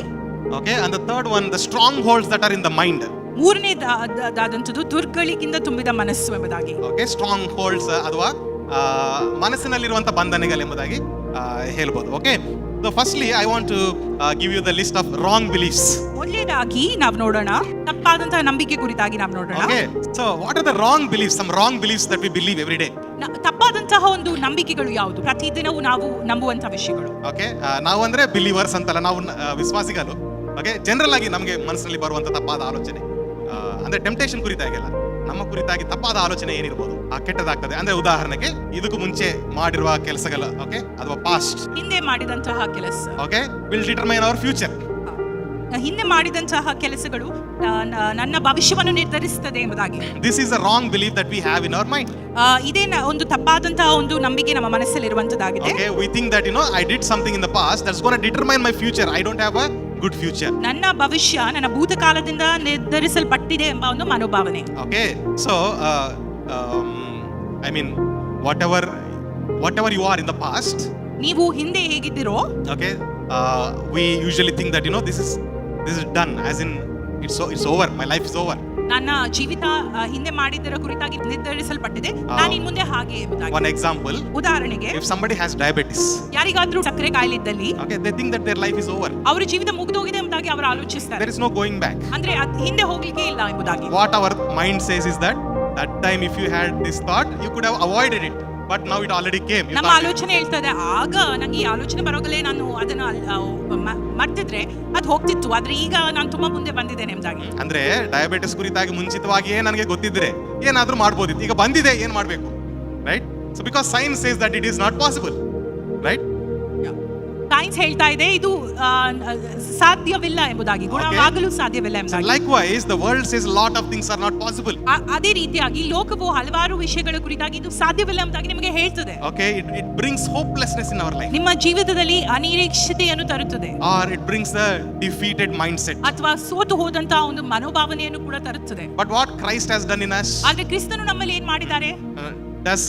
Did Christ determine your future based on the past? ನಿಮ್ಮ ಒಂದು ಭವಿಷ್ಯ ಕಾಲವನ್ನು ನಿಮ್ಮ ಭೂತಕಾಲದಲ್ಲಿ ನಡೆದ ಕ್ರಿಯೆಗಳ ಕುರಿತಾಗಿ ಯೇಸು ಸ್ವಾಮಿ ನಿರ್ಣಯಿಸಿದಾರಾ? Okay, what he did, ಏನ್ ಮಾಡಿದ್ದಾರೆ? he deleted this old man. ಆ ಒಂದು ಹಳೆ ಸ್ವಭಾವವನ್ನು ಅವರು ಕಿತ್ತು ಹಾಕಿದ್ದಾರೆ. Okay, ಹಳೆಯ ಮನುಷ್ಯನು, ಹಳೆ ಮನುಷ್ಯನನ್ನು ಕಿತ್ತು ಹಾಕಿದ್ದಾರೆ. ಪಾಪಿಯಾದವನನ್ನು ಏನ್ ಮಾಡಿದ್ದಾರೆ? ಅವನೇನಾಗಿದ್ದಾನೆ? ಸತ್ತೋಗಿದ್ದಾನೆ, ಹೂತಾಕಲ್ಪಟ್ಟಿದ್ದಾನೆ. ರೈಟ್, ಸಮಸ್ತವು ಏನಾಗಿದೆ? ನೂತನವಾಯಿತು. Praise the Lord. Let us read 2 Corinthians 5:17. 2 ಕೊರಿಂಥ್ಯ 5:17 ನಾವು ಓದೋಣ. ಹೀಗಿರಲಾಗಿ ಅವನಾದರೂ ಕ್ರಿಸ್ತನಲ್ಲಿದ್ದರೆ ಅವನು ನೂತನ ಸೃಷ್ಟಿಯಾದನು, ಈಗೋ ಪೂರ್ವಸ್ಥಿತಿ ಹೋಗಿ ಎಲ್ಲ ನೂತನವಾಯಿತು. Okay, praise the Lord. Praise the Lord. See, everything has become new, the word of God says. ದೇವರ ವಾಕ್ಯ ಹೇಳ್ತದೆ ಎಲ್ಲವೂ ನೂತನವಾಯಿತು ಎಂಬುದಾಗಿ. Okay, even anything that you have done and you find no way out today, ನೀವೇನಾದ್ರೂ ತಪ್ಪು ಮಾಡಿದ್ದಲ್ಲಿ ನನಗೆ ಹೊರಗೆ ಬರಲಿಕ್ಕೆ ಅಸಾಧ್ಯ ಎಂಬ ಪರಿಸ್ಥಿತಿಯಲ್ಲಿ ನೀವಿದ್ರು ಕೂಡ, even it looks like all the doors are closed for the career, for job, for life, finances, health, anything, the doors are closed, you may think. ನಮ್ಮ ಆರೋಗ್ಯಕ್ಕೆ, ನಮ್ಮ ಒಂದು ಸಾಲದ ವಿಷಯವಾಗಿ, ಆರ್ಥಿಕ ವಿಷಯವಾಗಿ, ನಮ್ಮ ಒಂದು ಜಾಬಿನ ವಿಷಯವಾಗಿ ಎಲ್ಲ ದ್ವಾರಗಳು ಮುಚ್ಚಲ್ಪಟ್ಟಿದೆ ಎಂಬುದಾಗಿ ನೀವು ಕಂಡ್ರು ಕೂಡ, because of your own whatever you have done in the past, your own mistake, ನಿಮ್ಮ ಒಂದು ಹಿಂದೆ ಮಾಡಿದ ತಪ್ಪುಗಳ ನಿಮಿತ್ತವಾಗಿ ಇದೆಲ್ಲ ದ್ವಾರಗಳು ಮುಚ್ಚಿದೆ ಎಂಬುದಾಗಿ ನಿಮಗೆ ಕಾಣಬಹುದು. Okay, still you have hope in Christ. ಆದರೂ ನಿಜವಾಗಿ ಇನ್ನೂ ಕೂಡ ನಿಮಗೆ ಕ್ರಿಸ್ತನಲ್ಲಿ ನಿರೀಕ್ಷೆ ಇದೆ. You have hope in Christ because you are new creation. ಕ್ರಿಸ್ತ ಯೇಸುವಿನಲ್ಲಿ ನಿಮಗೆ ನಿರೀಕ್ಷೆ ಇದೆ, ಯಾಕಂದ್ರೆ ದೇವರ ವಾಕ್ಯದ ಪ್ರಕಾರ ನೀವು ನೂತನ ಸೃಷ್ಟಿ. And your righteousness of God. ನೀವು ನೀತಿವಂತಿಕೆಯಲ್ಲಿ ಯೇಸು ಕ್ರಿಸ್ತನ ನೀತಿವಂತಿಕೆಯನ್ನು ಹೊಂದಿದವರಾಗಿದ್ದೀರಾ. Your past cannot determine your future. ನಿಮ್ಮ ಒಂದು ಭೂತಕಾಲ ನಿಮ್ಮ ಭವಿಷ್ಯವನ್ನು ನಿರ್ಧರಿಸಲು ಸಾಧ್ಯವಿಲ್ಲ. But your mind will determine. Your mind will. ನಿಮ್ಮ ಮನಸ್ಸು ಅದನ್ನು ನಿರ್ಣಯಿಸಲು ಸಾಧ್ಯ. Do you want to carry this wrong mindset? ನಿಮಗೆ ಈ ತಪ್ಪಾದಂತ ಆಲೋಚನೆಯನ್ನು ಹಿಡಿದುಕೊಂಡು ಮುಂದುವರಿಸಬೇಕಾ? Or do you want to carry the mind of Christ? ಅಥವಾ ನಿಮಗೆ ಕ್ರಿಸ್ತನ ಒಂದು ಮನಸ್ಥಿತಿಯನ್ನು ಮುಂದುವರಿಸಬೇಕಾಗಿದೆಯಾ? Praise the Lord. Praise the Lord. Come and declare in the name of Jesus. ಯೇಸು ಸ್ವಾಮಿ ನಾಮದಲ್ಲಿ ಘೋಷಿಸಿರಿ ಇದೇ ಕ್ಷಣ. I have the mind of Christ. ನನಗೆ ಕ್ರಿಸ್ತನ ಒಂದು ಮನಸ್ಥಿತಿ ಇದೆ, ಆಲೋಚನೆ ಶಕ್ತಿ ಇದೆ. I don't have sadness or hopelessness in me. ಅನಿರೀಕ್ಷತೆ ನನ್ನ ಜೀವಿತದಲ್ಲಿ ಇಲ್ಲ, ಒಂದು ದುಃಖಿತ ಒಂದು ಮನಸ್ತತ್ವವನ್ನು ನಾನು ಹೊಂದಿಲ್ಲ ಎಂಬುದಾಗಿ. Amen. Praise the Lord. Okay, the second one. ಎರಡನೇ ವಿಷಯ, I can't do. ಬೇರೆ ಯಾರೋ ಮಾಡಲಿ ನನಗೆ ಆಗುವುದಿಲ್ಲ. Okay, I can't do on my own. ನನ್ಗೆ ಇದನ್ನು ಮಾಡ್ಲಿಕ್ಕೆ ಸಾಧ್ಯವಿಲ್ಲ ನನ್ನ Okay? ಬಲದಲ್ಲಿ. See, especially when we think about our age. ನಮ್ಮ ಒಂದು ವಯಸ್ಸಿನ ಕುರಿತಾಗಿ ನಾವು ನೋಡುವಾಗ Okay, after certain age, ಕೆಲವು ವಯಸ್ಸನ್ನು ನಾವು ದಾಟಿ ಹೋದಾಗ people think they are not youth. They are not ಅವರು young anymore. ಯವನಸ್ಥರಲ್ಲ ಎಂಬ ಒಂದು ಮನೋಭಾವನೆ ಅವ್ರಿಗೆ ಬರ್ತದೆ. That's why a lot of people after getting married, they won't come to youth meeting. ಆದುದರಿಂದ ಮದುವೆ ಆದವರು ಹೆಚ್ಚಿನ ಜನರು ಯೂತ್ ಮೀಟಿಂಗಿಗೆ ಬರುವುದಿಲ್ಲ. Okay, why? Because they think they became old. ಯಾಕಂದ್ರೆ ಅವ್ರು ಅನಿಸ್ತಾರೆ ಅವರು ವಯಸ್ಸಾದ್ರು, ಅವರಿಗೆ ವಯಸ್ಸಾಯ್ತು ಎಂಬುದಾಗಿ. But I am still young. ನಾನು ತುಂಬಾ ಯವನಸ್ಥನಾಗಿದ್ದೇನೆ. Are you young? ನೀವು ಯವನಸ್ಥರೋ? Praise the Lord. Praise the Lord. Okay, so a lot of times we think that I reach certain age. From now on, I can't do certain things. ಕೆಲವು ಒಂದು ವಯಸ್ಸಿನ ಒಂದು ಹಂತ ದಾಟಿ ಹೋದಾಗ ನನಗೆ ಈ ಕೆಲಸ ಮಾಡಕ್ಕಾಗಲ್ಲ ಎಂಬ ಒಂದು ಮನೋಭಾವ ನಮಗೆ ಬರುತ್ತದೆ. See, the world says that after certain age, you will get knee pains, you will get body pains, you will get all the problems. ಲೋಕವೇ ಹೇಳ್ತದೆ ಕೆಲವೊಂದು ಏಜ್ ಆದ ಬಳಿಕ ನಮಗೆ ಒಂದು ಮಂಡಿ ನೋವು, ಕಾಲ್ ನೋವು, ಸೊಂಟ ನೋವು ಬರುತ್ತದೆ ಎಂಬುದಾಗಿ. Somebody would tell you at this age what ministry you can do. ಈ ವಯಸ್ಸಿನಲ್ಲಿ ನೀನೇನು ಮಿನಿಸ್ಟ್ರಿ ಮಾಡಬಹುದು ಎಂಬುದಾಗಿ ಯಾರಾದ್ರೂ ನಿಮಗೆ ಹೇಳ್ಬೋದು. You can't do anything, just relax. ನಿಮ್ಗೆ ಏನ್ ಮಾಡ್ಲಿಕ್ಕೆ ಆಗುದಿಲ್ಲ, ನೀನು ಸ್ವಲ್ಪ ಆರಾಮ ತೆಕ್ಕೋ ಎಂಬುದಾಗಿ. Or somebody would say that you have gone through a lot of things. Now there is no way that God is going to bless you. ನೀನ್ ತುಂಬಾ ಪರಿಸ್ಥಿತಿಯಿಂದ ಹಾದು ಹೋಗಿದ್ದೀರಾ, ಇನ್ನು ನಿಂಗೆ ಯಾವ ಆಶೀರ್ವಾದವು ದೇವರಿಂದ ಬರುವುದಿಲ್ಲ ಎಂಬುದಾಗಿ ಹೇಳ್ಬೋದು. You just live like that. Just live like that. ಹೀಗೆ God ನಿನ್ನ will provide every ಜೀವಿತವನ್ನು day. ಮುಂದುವರಿಸು ಎಂಬುದಾಗಿ ಯಾರಾದ್ರೂ ಹೇಳ್ಬೋದು. Or you may be sitting here and thinking, I'm in Udupi, I'm a small person. How can I reach out to the world? ನಾನು ಉಡುಪಿಯಲ್ಲಿದ್ದೇನೆ, ನಾನೊಂದು ಚಿಕ್ಕ ಮನುಷ್ಯನು, ನಾನು ಹೇಗೆ ಈ ಲೋಕಕ್ಕೆ ತಲುಪುವುದು ಎಂಬುದಾಗಿ. Or you may be thinking that God said, I'll be a lender but not taker. But right now I have so much of debt. ನೀವು ಅನಿಸಬಹುದು ದೇವರು ಹೇಳ್ತಿದ್ದಾನೆ, ನಾನು ಕೊಡುವವನೇ ಆಗುತ್ತೇನೆ ಹೊರತು ತೆಗೆದುಕೊಳ್ಳುವವನಾಗುವುದಿಲ್ಲ, ಆದ್ರೆ ನಿಮಗೆ ತುಂಬಾ ಸಾಲವಿದೆ. Okay, these thoughts, what they will make you is, they will let you down so much that you don't feel like taking any ಈ responsibility. ಎಲ್ಲ ಆಲೋಚನೆಗಳನ್ನು ನಿಮ್ಮನ್ನು ಇನ್ನು ಕುಗ್ಗಿಸುವಂತೆ ಮಾಡುತ್ತದೆ. ಇದರ ಮೂಲಕವಾಗಿ ಯಾವುದೇ ಜವಾಬ್ದಾರಿಯನ್ನು ಕ್ರಿಸ್ತನಲ್ಲಿ ನೀವು ತೆಗೆದುಕೊಳ್ಳಲು ಸಾಧ್ಯವಾಗುವುದಿಲ್ಲ. That's why in the church we see all the young people taking all the responsibilities. ಆದುದರಿಂದ ಸಭೆಯಲ್ಲಿ ನಾವು ನೋಡಬಹುದು ಯವನಸ್ಥರು ಹೆಚ್ಚಿನ ಒಂದು ಜವಾಬ್ದಾರಿಗಳನ್ನ ತೆಗೆದುಕೊಳ್ತಾರೆ. Because in their heart they know they can do. ಯಾಕಂದ್ರೆ ಅವರ ಹೃದಯದಲ್ಲಿ ಅವರಿಗೆ ಗೊತ್ತು ಅವರಿಗೆ ಇದು ಮಾಡಬಲ್ಲರು ಎಂಬುದಾಗಿ. But after certain age we are all thinking in our mind, I can't do ಆದ್ರೆ it. ಕೆಲವು ವರ್ಷಗಳಾದ್ಮೇಲೆ ನಮ್ಮೆಲ್ಲ ಆಲೋಚನೆಗಳ ಕುರಿತಾಗಿ ನಾವು ಆಲೋಚಿಸುವಾಗ ನಮಗೆ ಆಗುವುದಿಲ್ಲ ಎಂಬುದಾಗಿ ನಾವು ಹೇಳ್ತೇವೆ. You can't do? ನಿಮ್ಗೆ ಆಗಲ್ವಾ? ಆಗ್ತದಾ ಆಗಲ್ವಾ? I can do all things through Christ who strengthens me. Amen. ಕ್ರಿಸ್ತನಲ್ಲಿ ನಾನು ಎಲ್ಲವನ್ನು ಮಾಡಬಲ್ಲೆ. Hallelujah. Hallelujah. Praise God. Do you know what age was Moses when he was called for ministry? ಮೋಶೆಯು ಸೇವೆಗೆ ಕರೆಯಲ್ಪಟ್ಟಾಗ ಅವನಿಗೆ ಎಷ್ಟು ವಯಸ್ಸು? ಎಷ್ಟು ವಯಸ್ಸು? 80 years. 80 ವರ್ಷ. Do you know what age Abraham got Isaac? ಅಬ್ರಹಾಮನು ಯಾವ ವಯಸ್ಸಲ್ಲಿ ಐಸಾಕ್ ಅನ್ನು ಹೊಂದಿದನೆ ಎಂಬುದಾಗಿ ಗೊತ್ತಾ? 100 years. 100 ವರ್ಷ. What was the age of Caleb when he was in the promised land? ಕಾಲೇಬನು ವಾಗ್ದಾನ ಪ್ರದೇಶಕ್ಕೆ ತಲುಪುವಾಗ ಅವನಿಗೆ ಎಷ್ಟು ವಯಸ್ಸು ಗೊತ್ತಾ? 85 years, and he says that 85 I'm still young, he says. 85 ವರ್ಷನಾದವನು ನಾನು ಇನ್ನೂ ಯವನಸ್ಥನು ಎಂಬುದಾಗಿ ಆತನು ಹೇಳಿದನು. Praise God. Praise the Lord. Do you know what was Paul's age when he died? ಪೌಲನ ಒಂದು ವಯಸ್ಸು ಎಷ್ಟು ಗೊತ್ತಾ ಅವನು ತೀರಿ ಹೋದಾಗ? He was also somewhere around 65 to 70, and he says that I finished my race. 65ರಿಂದ 70 ವರ್ಷ ಆಗಿರಬಹುದು. ಆತನು ಕೂಡ ಹೇಳಿದನು, ನನ್ನ ಓಟವನ್ನು ನಾನು ಮುಗಿಸಿದ್ದೇನೆ ಎಂಬುದಾಗಿ. Praise the Lord. Praise the Lord. I am surprised by his words. ನನಗೆ ಆಶ್ಚರ್ಯವಾಗ್ತಾ ಇದೆ ಆತನ ಒಂದು ವಾಕ್ಯಗಳ There are two ಮೂಲಕವಾಗಿ. people who said that. ಎರಡು ಜನರು ಈ ವಿಷಯಗಳನ್ನ ಹೇಳಿದ್ರು. One is Peter, one is Paul. ಒಂದು ಪೇತ್ರನು, ಇನ್ನೊಬ್ಬರು ಪೌಲನು. They both said that we finished what assignment Christ has given. ಕ್ರಿಸ್ತನು ನಮಗೆ ಕೊಟ್ಟ ಕೆಲಸವನ್ನು ನಾವು ಮಾಡಿ ಮುಗಿಸಿದ್ದೇವೆ ಎಂಬುದಾಗಿ ಅವರು ಧೈರ್ಯದಿಂದ And ಹೇಳಿದರು. he is the one who is writing this. Philippians 2:12. Shall we read? ಆತನು ಫಿಲಿಪ್ಪಿ 2:12 ಬರೆದಾತನಾಗಿದ್ದಾನೆ. ಹೀಗಿರುವಲ್ಲಿ ನನ್ನ ಪ್ರಿಯರೇ, ನೀವು ನನ್ನ ಮಾತನ್ನು ಯಾವಾಗಲೂ ಅನುಸರಿಸಿದಂತೆ ಈಗಲೂ ಅನುಸರಿಸಿರಿ. ನಾನು ನಿಮ್ಮಲ್ಲಿರುವಾಗ ಮಾತ್ರವಲ್ಲದೆ ನಾನು ನಿಲ್ಲದಿರುವಾಗಲೂ ಬಹು ಹೆಚ್ಚಾಗಿ ಮನೋಭೀತಿಯಿಂದ ನಡೆಯುವವರಾಗಿ ನಿಮ್ಮ ರಕ್ಷಣೆಯನ್ನು ಸಾಧಿಸಿಕೊಳ್ಳಿ. Praise the Lord. See here, Paul is this Philippians is one of the last letters. ಕೊನೆಗೆ ಬರೆದಿರುವಂತಹ ಕೆಲವು ಪತ್ರಗಳಲ್ಲಿ ಪ್ರಿಸನ್ ಇಂದ ಈ ಪತ್ರವನ್ನು ಬರೀತಾ ಇದ್ದಾರೆ. ಫಿಲಿಪಿಯನ್ಸ್ ಈ ಒಂದು ಫಿಲಿಪಿಯ ಪತ್ರವನ್ನು ನಾವು ಸೆರೆಮನೆಯ ಪತ್ರ ಎಂಬುದಾಗಿ ಹೇಳ್ತೇವೆ. ಆಫ್ ಕೋರ್ಸ್ ಪೌಲನು ಕೊನೆಗೆ ಮತ್ತೆ ತಿಮೋತಿ, ಟೈಟಸ್ ಅದೆಲ್ಲ ಬರೆದಿದ್ದಾರೆ. ಪೌಲನು ಬರೆದಂತ ಕೆಲವು ಕೊನೆಯ ಪತ್ರಗಳಲ್ಲಿ ಇದು ಒಂದಾಗಿವೆ. Okay, and he is telling, right, after all the work he has done, after everything he is saying, he is again reminding the believers, in my absence you do more. ನಾನು ಇಲ್ಲದಿರುವಾಗಲೂ ಕೂಡ ನೀವು ಇನ್ನೂ ಹೆಚ್ಚಾದಂತಹ ಮನೋಭೀತಿಯಿಂದ ಕೆಲಸ ಮಾಡಿರಿ ಎಂಬುದಾಗಿ ಹೇಳುತ್ತಾ ಇದೆ. Praise God. And what he says, work out your salvation. Praise the Lord. How do you work out your salvation? ನಿಮ್ಮ ರಕ್ಷಣೆಯನ್ನು ನೀವು ಹೇಗೆ ಸಾಧಿಸಿಕೊಳ್ಳಬಹುದು? That is also again in the mind. ಅದು ಕೂಡ Right? ನಮ್ಮ ಆಲೋಚನೆಗಳಲ್ಲಿ Meditation of the ಅಡಕವಾಗಿದೆ. scriptures. ದೇವರ ವಾಕ್ಯವನ್ನು ಧ್ಯಾನಿಸುವುದರಿಂದ, Believing what the word of God says ದೇವರ ವಾಕ್ಯ 100%. ಹೇಳುವಂತದನ್ನ 100% ನಂಬುವುದರಿಂದ, Speaking the word of God. ದೇವರ ವಾಕ್ಯವನ್ನು ಘೋಷಿಸುವುದರಿಂದ, ಅದನ್ನು ಮಾತನಾಡುವುದರಿಂದ, Taking steps according to the word of God. ದೇವರ ವಾಕ್ಯದ ಕುರಿತಾಗಿ ಹೆಜ್ಜೆಗಳನ್ನು ತೆಗೆದುಕೊಳ್ಳುವುದರಿಂದ. Praise the Lord. Praise the Lord. You know, working out salvation will transform our mind and transforms our life. ನಮ್ಮ ರಕ್ಷಣೆಯನ್ನೇ ನಾವು ಸಾಧಿಸಿಕೊಳ್ಳುವುದರಿಂದ ನಮ್ಮ ಜೀವಿತವು, ನಮ್ಮ ಆಲೋಚನೆಗಳು ಕೂಡ ಪರಿಣಾಮ ಹೊಂದಲು ಸಾಧ್ಯವಾಗ್ತದೆ. Okay, praise the Lord. The third one. ಮೂರನೆಯ ವಿಷಯ, Okay, the third one is, if it is easy, I will do. If it is difficult, God will do. ಅದು ಸುಲಭವಾಗಿದ್ದಲ್ಲಿ ನಾನು ಮಾಡ್ತೇನೆ, ಕಷ್ಟವಾಗಿದ್ದಲ್ಲಿ ದೇವರು ಮಾಡ್ತಾನೆ ಎಂಬುದಾಗಿ. Okay, only if it is easy. ಸುಲಭವಿದ್ರೆ ಮಾತ್ರ ನಾನು ಮಾಡ್ತೇನೆ ಎಂಬುದಾಗಿ. Okay, have you heard people saying that ಎಲ್ಲವೂ ದೇವರ ಚಿತ್ತವೇ, right? Everything is God's will. Okay, no personal responsibility in that. ಅಲ್ಲಿ ನಾವು ಹಾಗೆ ಹೇಳುವುದರಿಂದ ಆತ್ಮಿಕ ನಮಗೆ ಒಂದು ರೆಸ್ಪಾನ್ಸಿಬಿಲಿಟಿ ಇರುವುದಿಲ್ಲ. Okay, if somebody falls in temptation, they would say that Satan has done it. ಯಾರಾದ್ರೂ ಶೋಧನೆಗೆ ಬಿದ್ದರೆ ಸೈತಾನನು ಇದನ್ನು ಮಾಡಿದಾನೆ ಎಂಬುದಾಗಿ ಹೇಳ್ತಾರೆ. If they are living well, they will say God has done it. ಅವ್ರು ಒಳ್ಳೆ ಜೀವಿತ ಜೀವಿಸಿದಾದ್ರೆ ದೇವರು ಇದನ್ನು ಮಾಡಿದ್ದಾರೆ ಎಂಬುದಾಗಿ ಹೇಳ್ತಾರೆ. Whatever happens, it is. ಯಾವುದು ಆದ್ರೂ ಕೂಡ ಅದು ದೇವರ ಚಿತ್ತ. ಎಲ್ಲವೂ ದೇವರ ಚಿತ್ತವಾದ್ರೆ, ಮೊನ್ನೆ ಪ್ಲೇನ್ ಆಕ್ಸಿಡೆಂಟ್ ಯಾಕೆ ಆಗಿದೆ? ದೇವರು ಮಾಡಿದ? ನನ್ನ ಜೊತೆ ಒಬ್ಬರು ಹೇಳಿದ್ರು, ದೇವರ ಉಗ್ರತೆ ಬಂದ ಕಾರಣಕ್ಕಾಗಿ ಇವರೆಲ್ಲ ಸತ್ತೋಗಿದ್ದಾರೆ ಎಂಬುದಾಗಿ. ಅವರಲ್ಲಿ ಚಿಕ್ಕ ಮಕ್ಕಳಿದ್ರು. Small children were there. Do you think God's wrath was upon them? If God's wrath was upon them, then why Christ took that wrath? ದೇವರ ಸಿಟ್ಟು ಆ ಚಿಕ್ಕ ಮಕ್ಕಳ ಮೇಲೆ ಇರೋದಾದ್ರೆ ಮತ್ತೆ ದೇವರು ಯಾಕೆ ಆ ಸಿಟ್ಟನ್ನು ತೆಗೆದುಕೊಳ್ಬೇಕಾಗಿತ್ತು ತನ್ನ ಮೇಲೆ, ಆ ಕ್ರೂಚಿಯಲ್ಲಿ? It's not God's doing. ಅದು ದೇವರ ಚಿತ್ತವಲ್ಲ. Everything is human mistake. ಎಲ್ಲವೂ ಮನುಷ್ಯನ ಒಂದು ತಪ್ಪಿನ ಮೂಲಕವಾಗಿ ನಡೆದಂಥದ್ದು. Okay, that's why when we say that if it is easy, I will do, otherwise God will do, it's a wrong thinking. ಸುಲಭವಾದ್ರೆ ನಾನು ಮಾಡ್ತೇನೆ, ಕಷ್ಟವಾದ್ರೆ ದೇವರು ಮಾಡ್ತಾನೆ ಎಂಬುದಾಗಿ ಹೇಳುವುದು ಕೂಡ ತಪ್ಪಾದಂತಹ ಆಲೋಚನೆ. Okay, what is the result of this? ಇದರ ಪರಿಣಾಮವೇನು? The result is that we always live in comfort zone. ಇದರ ಒಂದು ಪರಿಣಾಮವಾಗಿ ನಾವು ಯಾವಾಗಲೂ ಸುಲಭವಾದಂತಹ ಒಂದು ಕೆಲಸಗಳನ್ನೇ ಮಾಡ್ಕೊಂಡು ಹೋಗ್ತೇವೆ. Okay, this happens in all churches. ಇದೆಲ್ಲ ಸಭೆಗಳಲ್ಲಿ ನಡೆಯುವಂತದ್ದೇ ಆಗಿದೆ. It happens in all families. ಎಲ್ಲ ಒಂದು ಕುಟುಂಬದಲ್ಲಿ ಕೂಡ ಇದು ನಡೆಯುವಂತದ್ದಾಗಿದೆ. ಸ್ಟಾಟಿಸ್ಟಿಕಲಿ ನಾವು If ನೋಡೋದಾದ್ರೆ, church has 200, like 100 people, ಒಂದು ಸಭೆಯಲ್ಲಿ 100 ಜನರಿರುವುದಾದ್ರೆ, okay, out of them only 20 will be active.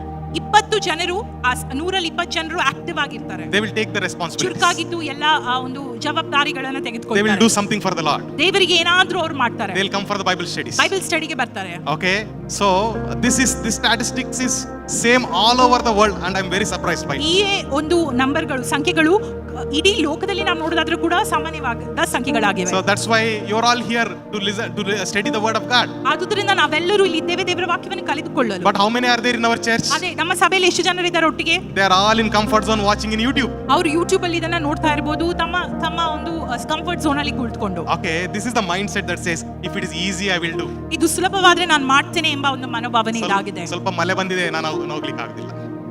Or if somebody called me, no, I can't do anything. If any urgent work is there, I will go for that, but rest is not for me. ಏನಾದ್ರೂ urgent ಕೆಲಸ ಇದ್ರೆ ನಾನು ಹೋಗ್ತೇನೆ, ಬೇರೆ ಏನು ನನಗೆ ಅಲ್ಲ ಎಂಬುದಾಗಿ Philippians ಒಂದು ಆಲೋಚನೆ. 4:13. ಫಿಲಿಪಿ 4:13 ನಾವು ಓದೋಣ. ನನ್ನನ್ನು ಬಲಪಡಿಸುವಾತನಲ್ಲಿದ್ದುಕೊಂಡು ಎಲ್ಲಕ್ಕೂ ಶಕ್ತನಾಗಿದ್ದೇನೆ. Praise the Lord. Praise the Lord. Okay, this is the same verse that says I can do all things through Christ who strengthens me. ಕ್ರಿಸ್ತನಲ್ಲಿ ಇದ್ದುಕೊಂಡು ನಾನು ಎಲ್ಲವನ್ನು ಮಾಡಬಲ್ಲೆ. Praise the Lord. ಎಂಬುದಾಗಿ ಅದೇ ವಚನವಾಗಿದೆ. All right, the fourth one. 4ನೇ ವಿಷಯ, The wrong thinking of complaining. ದೂರುವುದಕ್ಕೆ ವ್ಯಸನಿಯಾದ ಮನಸ್ಸು. Okay, complaining. ದೂರುವುದಕ್ಕೆ ಒಂದು ವ್ಯಸನಿಯಾದಂತ ಮನಸ್ಸು. Okay, this is a mindset that always complains. ಯಾವಾಗ್ಲೂ ದೂರುವುದಕ್ಕೆ ಒಂದು ಸಿದ್ಧವಾದಂತ ಮನಸ್ಸು. Okay, for everything. ಎಲ್ಲದಕ್ಕೆ ದೂರುವಂತದ್ದು. Okay, you see YouTube comments, you will know. You get complain every time. YouTube comments ನೀವು ನೋಡಿದ್ರೆ ನಿಮಗೆ ಗೊತ್ತಾಗ್ತದೆ. ದೂರುವಂತದ್ದು ಯಾವಾಗ್ಲೂ ನಾವು ನೋಡ್ತೇವೆ. Okay, have you ever thought like this? Everything is going well in the church, right? ನೀವು ಯಾವಾಗಾದ್ರೂ ಆಲೋಚಿಸಿದ್ರ ಎಲ್ಲವೂ ಸಭೆಯಲ್ಲಿ ಒಳ್ಳೇದಾಗ್ತಾ ಇರುತ್ತದೆ. But there will be one person who will come and say that ಈ ತರ ಮಾಡಿದ್ರೆ ಚೆನ್ನಾಗಿರ್ತಿತ್ತು. ಆದ್ರೆ ಒಬ್ರು ಬಂದು ಯಾವಾಗ್ಲೂ ಹೇಳ್ತಾರೆ ಈ ತರ ಮಾಡಿದ್ರೆ ಚೆನ್ನಾಗಿರ್ತಿತ್ತು ಅಲ್ವೋ. Or if you had done that one, that would have been nice. This is not nice.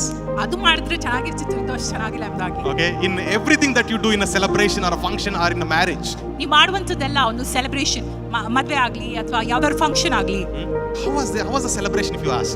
ಹೇಗಿತ್ತು ಸೆಲೆಬ್ರೇಷನ್ ಎಂಬುದಾಗಿ ನೀವು ಕೇಳಿದ್ರೆ, ಆಚರಣೆ ಹೇಗಿತ್ತು ಎಂಬುದಾಗಿ ಕೇಳಿದ್ರೆ, Everything is nice but sweet is not good. ಎಲ್ಲ ಒಳ್ಳೆದಾದ್ರೆ ಸ್ವೀಟ್ ಒಂಚೂರು ಚೆನ್ನಾಗಿಲ್ಲ ಎಂಬುದಾಗಿ ನೀವು ಕೇಳ್ಬೋದು ಸಾಮಾನ್ಯವಾಗಿ. I have a very close person, one of my relatives. ಆತ್ಮೀಯವಾದಂತ ಒಬ್ರು ರಿಲೇಟಿವ್ ಇದ್ದಾರೆ. Okay, whenever we talk to him and ask him how are you, ನೀವ್ ಹೇಗಿದ್ದೀರಿ ಎಂಬುದಾಗಿ ಅವ್ರ ಹತ್ರ ನಾವು ಕೇಳುವಾಗ, he used to say, I have some problem in the tummy.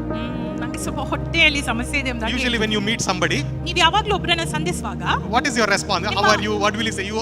ನಿಮ್ಮ ಉತ್ತರ ಏನು, ಹೇಗಿದ್ದೀರಿ ಎಂಬುದಾಗಿ ಕೇಳುವಾಗ, I'm fine. ನಾನು ಚೆನ್ನಾಗಿದ್ದೇನೆ ಎಂಬುದಾಗಿ ನಾವು Okay, ಹೇಳ್ತೇವೆ. praise God, by God's grace I'm doing good. ಅಥವಾ ದೇವರ ದಯೆ ನಿಮಿತ್ತವಾಗಿ ನಾನು ಚೆನ್ನಾಗಿದ್ದೇನೆ ಎಂಬುದಾಗಿ ನಾವು ಹೇಳ್ತೇವೆ. But this person all through my life I am seeing, he always said some problem, some complaint.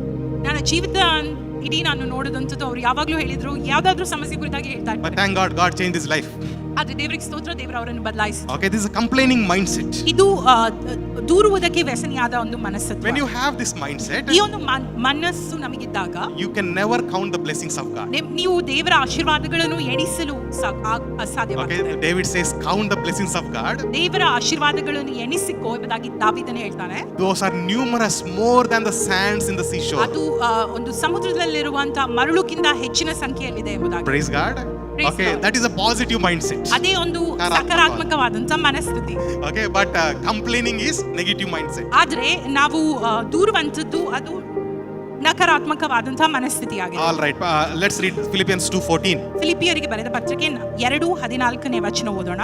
ಗುಣಗುಟ್ಟದೆಯೂ ವಿವಾದವಿಲ್ಲದೆಯೂ ಎಲ್ಲವನ್ನೂ ಮಾಡಿರಿ. Do everything without complaining and arguing. Praise God. Right. Okay, next one. I want everything now. ನನಗೆ ಈಗಲೇ ಎಲ್ಲವೂ ಬೇಕು ಎಂಬ ಒಂದು ಮನಸ್ಸು. Okay, now, everything now. ಈಗಲೇ ಎಲ್ಲವೂ ಬೇಕು. I prayed, I want it now. ನಾನು ಪ್ರಾರ್ಥಿಸಿದ್ದೇನೆ, ಈಗಲೇ ನನಗೆ ಅದು ಬೇಕು. ನಾನು ಚರ್ಚ್ಗೆ ಹೋದೆ, ನಾನು ಪ್ರಾರ್ಥಿಸಿದೆ, ಏನಾಗ್ಲಿಲ್ಲ, ಇದು ಸರಿಯಾದ ಚರ್ಚ್ ಅಲ್ಲ. Right? I have gone to the church, I prayed, nothing happened. This is not the right church.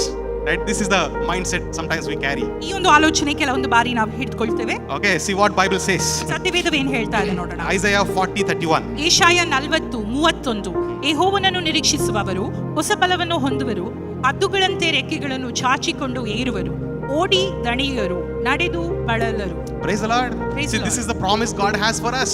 ಈ ಒಂದು ವಾಗ್ದಾನವನ್ನು ದೇವರು ನಮಗೋಸ್ಕರ ಇಟ್ಟಿದ್ದಾರೆ. When you trust God, ನೀವು ಕ್ರಿಸ್ತನಲ್ಲಿ ನಿಮ್ಮ ನಂಬಿಕೆಯನ್ನು ಇಟ್ಟಾಗ, when you pray, first of all, when you pray, ಮೊದಲನೇದಾಗಿ ನೀವು ಪ್ರಾರ್ಥಿಸಿದಲ್ಲಿ believe that you have received it. ಯೇಸು ಕ್ರಿಸ್ತನಲ್ಲಿ ನೀವು ಇದನ್ನು ಹೊಂದಿದ್ದೀರಿ ಎಂಬುದಾಗಿ ನೀವು first ನಂಬಿರಿ. Don't doubt whether God has listened to the prayer or not. ದೇವರು ಈ ನನ್ನ ಪ್ರಾರ್ಥನೆಯನ್ನು ಕೇಳಿದಾನೋ ಇಲ್ಲವೋ ಎಂಬುದಾಗಿ ಸಂದೇಹ ಪಡಬೇಡ್ರಿ. Praise God. Praise the Lord. Because you are righteousness of God. ಯಾಕಂದ್ರೆ ನೀವು ಕ್ರಿಸ್ತನಲ್ಲಿ ದೇವರ ನೀತಿವಂತಿಕೆ ಆಗಿದ್ದೀರಾ. Your prayers are powerful. ನಿಮ್ಮ ಪ್ರಾರ್ಥನೆಗಳು ಶಕ್ತಿಯುತವಾಗಿವೆ. Okay, that for that to come to pass in the real life, ಅದೆಲ್ಲವೂ ನಿಮ್ಮ ಜೀವಿತದಲ್ಲಿ ನೆರವೇರಬೇಕಾದ್ರೆ it may take some time. ಅದು ಸ್ವಲ್ಪ ಸಮಯ ತೆಗೆದುಕೊಳ್ಳಬಹುದು. In the right time you will see that fruit. ಆದ್ರೆ ಸರಿಯಾದಂತ ಸಮಯದಲ್ಲಿ ನೀವು ಅದರ ಫಲವನ್ನು ನೋಡ್ತೀರಾ. But our heart is always becoming impatient. ನಮ್ಮ ಹೃದಯವು ಯಾವಾಗ್ಲೂ ಒಂದು ಇಂಪೇಷಂಟ್ ಆಗಿರ್ತದೆ. Okay, the mind is always saying, where is it, where is it, where is ನಮ್ಮ it? ಮನಸ್ಸು ಯಾವಾಗ್ಲೂ ಎಲ್ಲಿದೆ ಎಲ್ಲಿದೆ ಎಲ್ಲಿದೆ ಎಂಬುದಾಗಿ ಹುಡುಕಾಡ್ತಾ ಇರ್ತದೆ. Okay, see, Bible is saying here, ಸತ್ಯವೇದದಲ್ಲಿ ಹೇಳ್ತಾ ಇದೆ ನೋಡಿ. Isaiah says, trust in the Lord, you will find new strength. ಯೆಹೋವನನ್ನು ನಿರೀಕ್ಷಿಸುವವರು ಹೊಸ ಬಲವನ್ನು ಹೊಂದುವರು ಎಂಬುದಾಗಿ ಯೆಶಾಯನ ಪತ್ರಿಕೆಯಲ್ಲಿ ಬರೆದಿದೆ. Amen. Amen. What they will do, it seems? ಏನ್ ಮಾಡ್ತಾರಂತೆ? They will soar like eagles. ಹದ್ದುಗಳಂತೆ ರೆಕ್ಕೆಗಳನ್ನು ಚಾಚಿ ಅವರು ಏರ್ತಾರಂತೆ. Praise God. Praise the Lord. In the freedom of God. ದೇವರ ಒಂದು ದೇವರ ಸ್ವಾತಂತ್ರ್ಯದಲ್ಲಿ ಹದ್ದುಗಳಂತೆ ರೆಕ್ಕೆಗಳನ್ನು ಚಾಚಿ Praise God. ಏರ್ತಾರೆ. Amen. ರೆಕ್ಕೆಗಳನ್ನು ಚಾಚಿ ಎಂಬುದಾಗಿ ಹೇಳುವಾಗ ಒಂದ್ಸತಿ ಊಹಿಸಿ, one bird or eagle, how it flies. ಒಂದು ಹದ್ದು ಹೇಗೆ ರೆಕ್ಕೆಗಳನ್ನು ಚಾಚಿ ಹಾರ್ತದೆ ಎಂಬುದಾಗಿ ನೀವು ಕಲ್ಪನೆ ಮಾಡಿರಿ. Okay, it jumps from the top mountain or the hill. ಒಂದು ಎತ್ತರವಾದಂತಹ ಒಂದು ಶಿಖರದಿಂದ ಅದು ಹಾರ್ತದೆ. Okay, it does not wave its wings. ಅದನ್ನ ಅದು ಅಲ್ಲಾಡಿಸುದಿಲ್ಲ, Just free. ಜಸ್ಟ್ ಅದನ್ನ ಸ್ಟಿಲ್ ಆಗಿ ಹರಡಿಸ್ತದೆ. Praise God. Praise the Lord. No, likewise God wants us to trust him so ಅದೇ much. ರೀತಿಯಾಗಿ ದೇವರು ನಾವು ಆತನಲ್ಲಿ ನಂಬಿಕೆ ಇಡಬೇಕೆಂಬುದಾಗಿ ಬಯಸ್ತಾರೆ. Amen. Amen. In the right time ಸರಿಯಾದಂತಹ ಸಮಯದಲ್ಲಿ you will see the fruit of your prayer. ನಿಮ್ಮ ಪ್ರಾರ್ಥನೆಯ ಫಲವನ್ನ ನೀವು ಕಾಣ್ತೀರಾ. Praise God. Hallelujah. Hallelujah. And the next one, whatever happens, it's not my fault. ಇದು ನನ್ನ ತಪ್ಪಲ್ಲ ಎಂಬ ಒಂದು ಮನೋಭಾವನೆ. Okay, not my fault.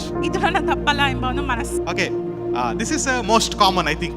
ಇದು ತುಂಬಾ ಸಾಮಾನ್ಯವಾದಂತದ್ದು. Okay, in an argument ಒಂದು ವಾದ ಬರುವಾಗ or in a discussion, ಅಥವಾ ಒಂದು ಚರ್ಚೆಯಲ್ಲಿ we always try to prove ourselves right.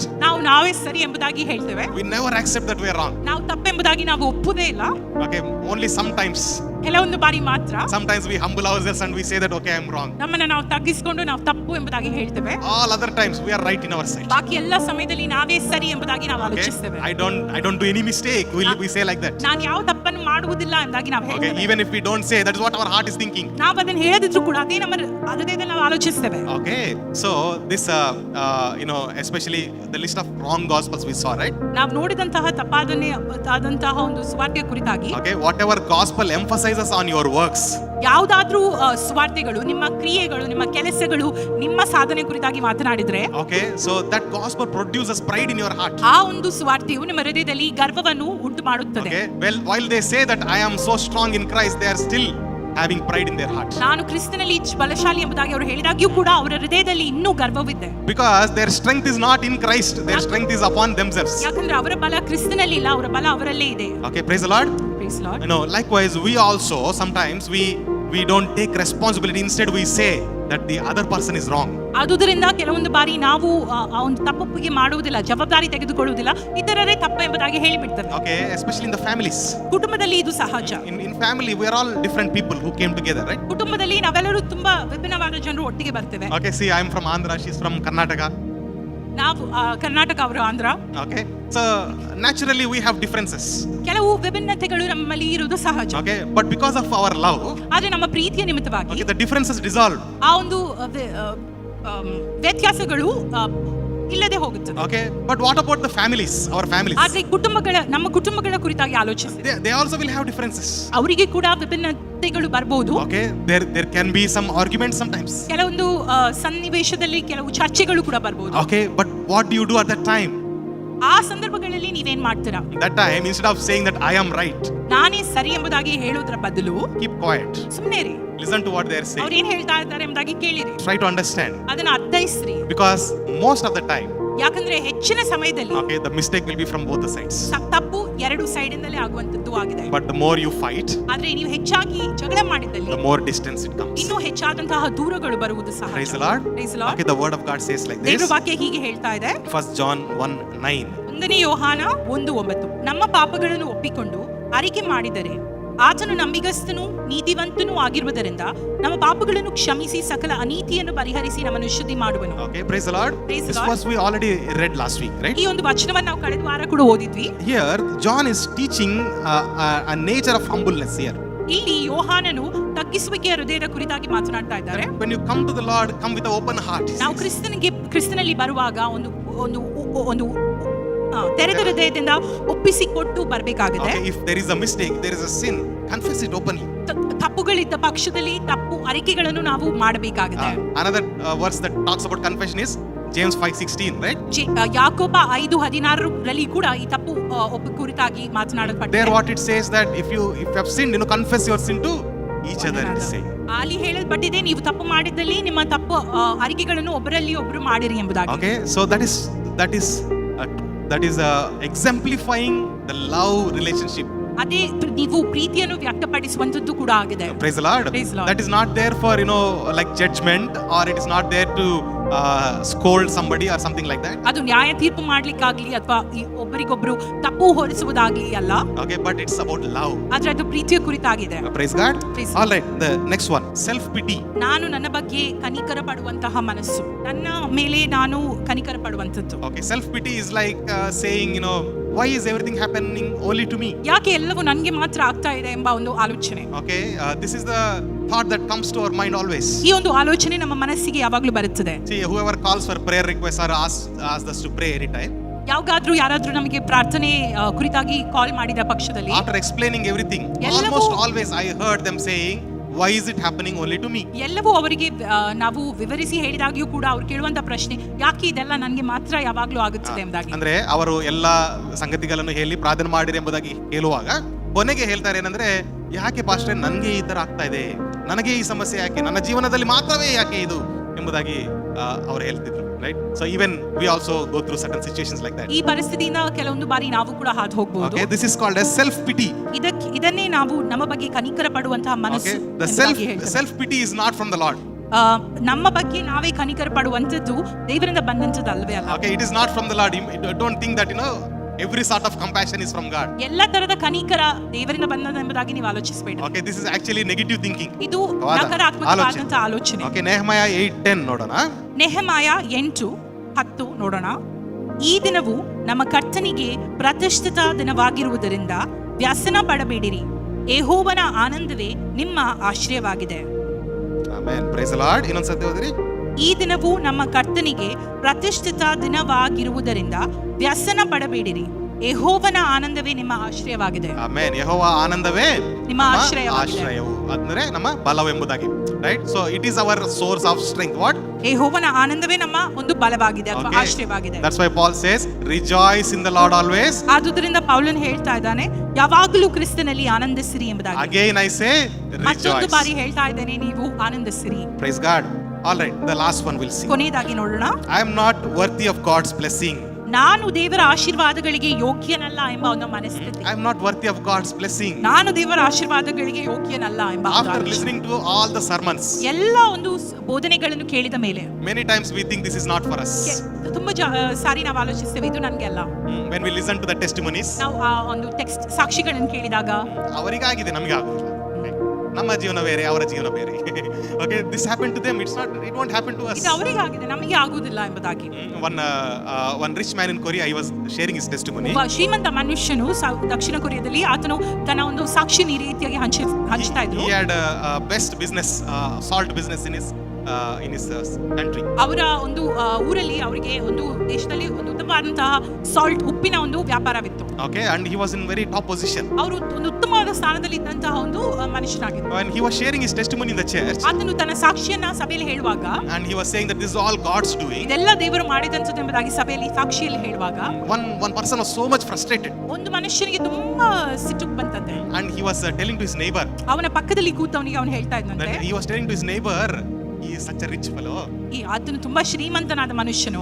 If he loses also, what is there? He will invest again and he will gain again. ಅವನು ಕಳೆದು ಹೋದ್ರು ಕೂಡ ವ್ಯಾಪಾರದಲ್ಲಿ ಮತ್ತೊಂದು ಬಾರಿ ಆತನು ದುಡ್ಡನ್ನ ಹಾಕಿ ಅದನ್ನ ಸಂಪಾದಿಸಬಹುದು. But this guy, he was sharing testimony and he listened to that. ಅವನು ಸಾಕ್ಷಿ ಹೇಳ್ತಾ ಇರುವಾಗ ಅವನಿಗೆ ಕೇಳಿದಂತೆ ಈ ರೀತಿಯಾದಂತಹ ಮಾತು. And he said that I want to show one picture, and he put on the poster in the projector. ಒಂದು ಚಿತ್ರವನ್ನ ನಿಮಗೆ ತೋರಿಸ್ತೇನೆ ಎಂಬುದಾಗಿ ಹೇಳಿ ಆ ಚಿತ್ರವನ್ನ ಸ್ಕ್ರೀನ್ ಅಲ್ಲಿ ಪ್ರೊಜೆಕ್ಟರ್ ಅಲ್ಲಿ ತೋರಿಸಿದ್ರಂತೆ. There was a picture of a beggar. ಅಲ್ಲಿ ಒಬ್ಬ ಒಂದು ಭಿಕ್ಷುಕನ ಒಂದು ಚಿತ್ರವಿತ್ತಂತೆ. He asked, do you know who is this guy? ಈ ಮನುಷ್ಯ ಯಾರೆಂಬುದಾಗಿ ನಿಮಗೆ ಗೊತ್ತಾ ಎಂಬುದಾಗಿ. Everybody was wondering, he looks familiar. ಎಲ್ಲೋ ನೋಡಿದ್ದೇನೆ ಇವನು. ಎಲ್ಲರೂ ನೋಡಿ ಹೇಳಿದ್ರಂತೆ ಎಲ್ಲಿಯೋ ನೋಡಿದಾಗಿದೆ ಈ ಮನುಷ್ಯನನ್ನ. Maybe he was begging somewhere nearby. I think I say seen him. ಎಲ್ಲಿಯ ಆತನು ಭಿಕ್ಷೆ ಬೇಡ್ತಾ ಇದ್ದನ್ನ ನಾವು ನೋಡಿರಬಹುದು ಎಂಬುದಾಗಿ ಆಲೋಚಿಸ್ತಾರೆ. He told them that person is me. ಆ ಮನುಷ್ಯನೇ ನಾನು ಎಂಬುದಾಗಿ ಹೇಳ್ತಾರೆ. That is me. ಅದೇ ನಾನು. That is me a few years back.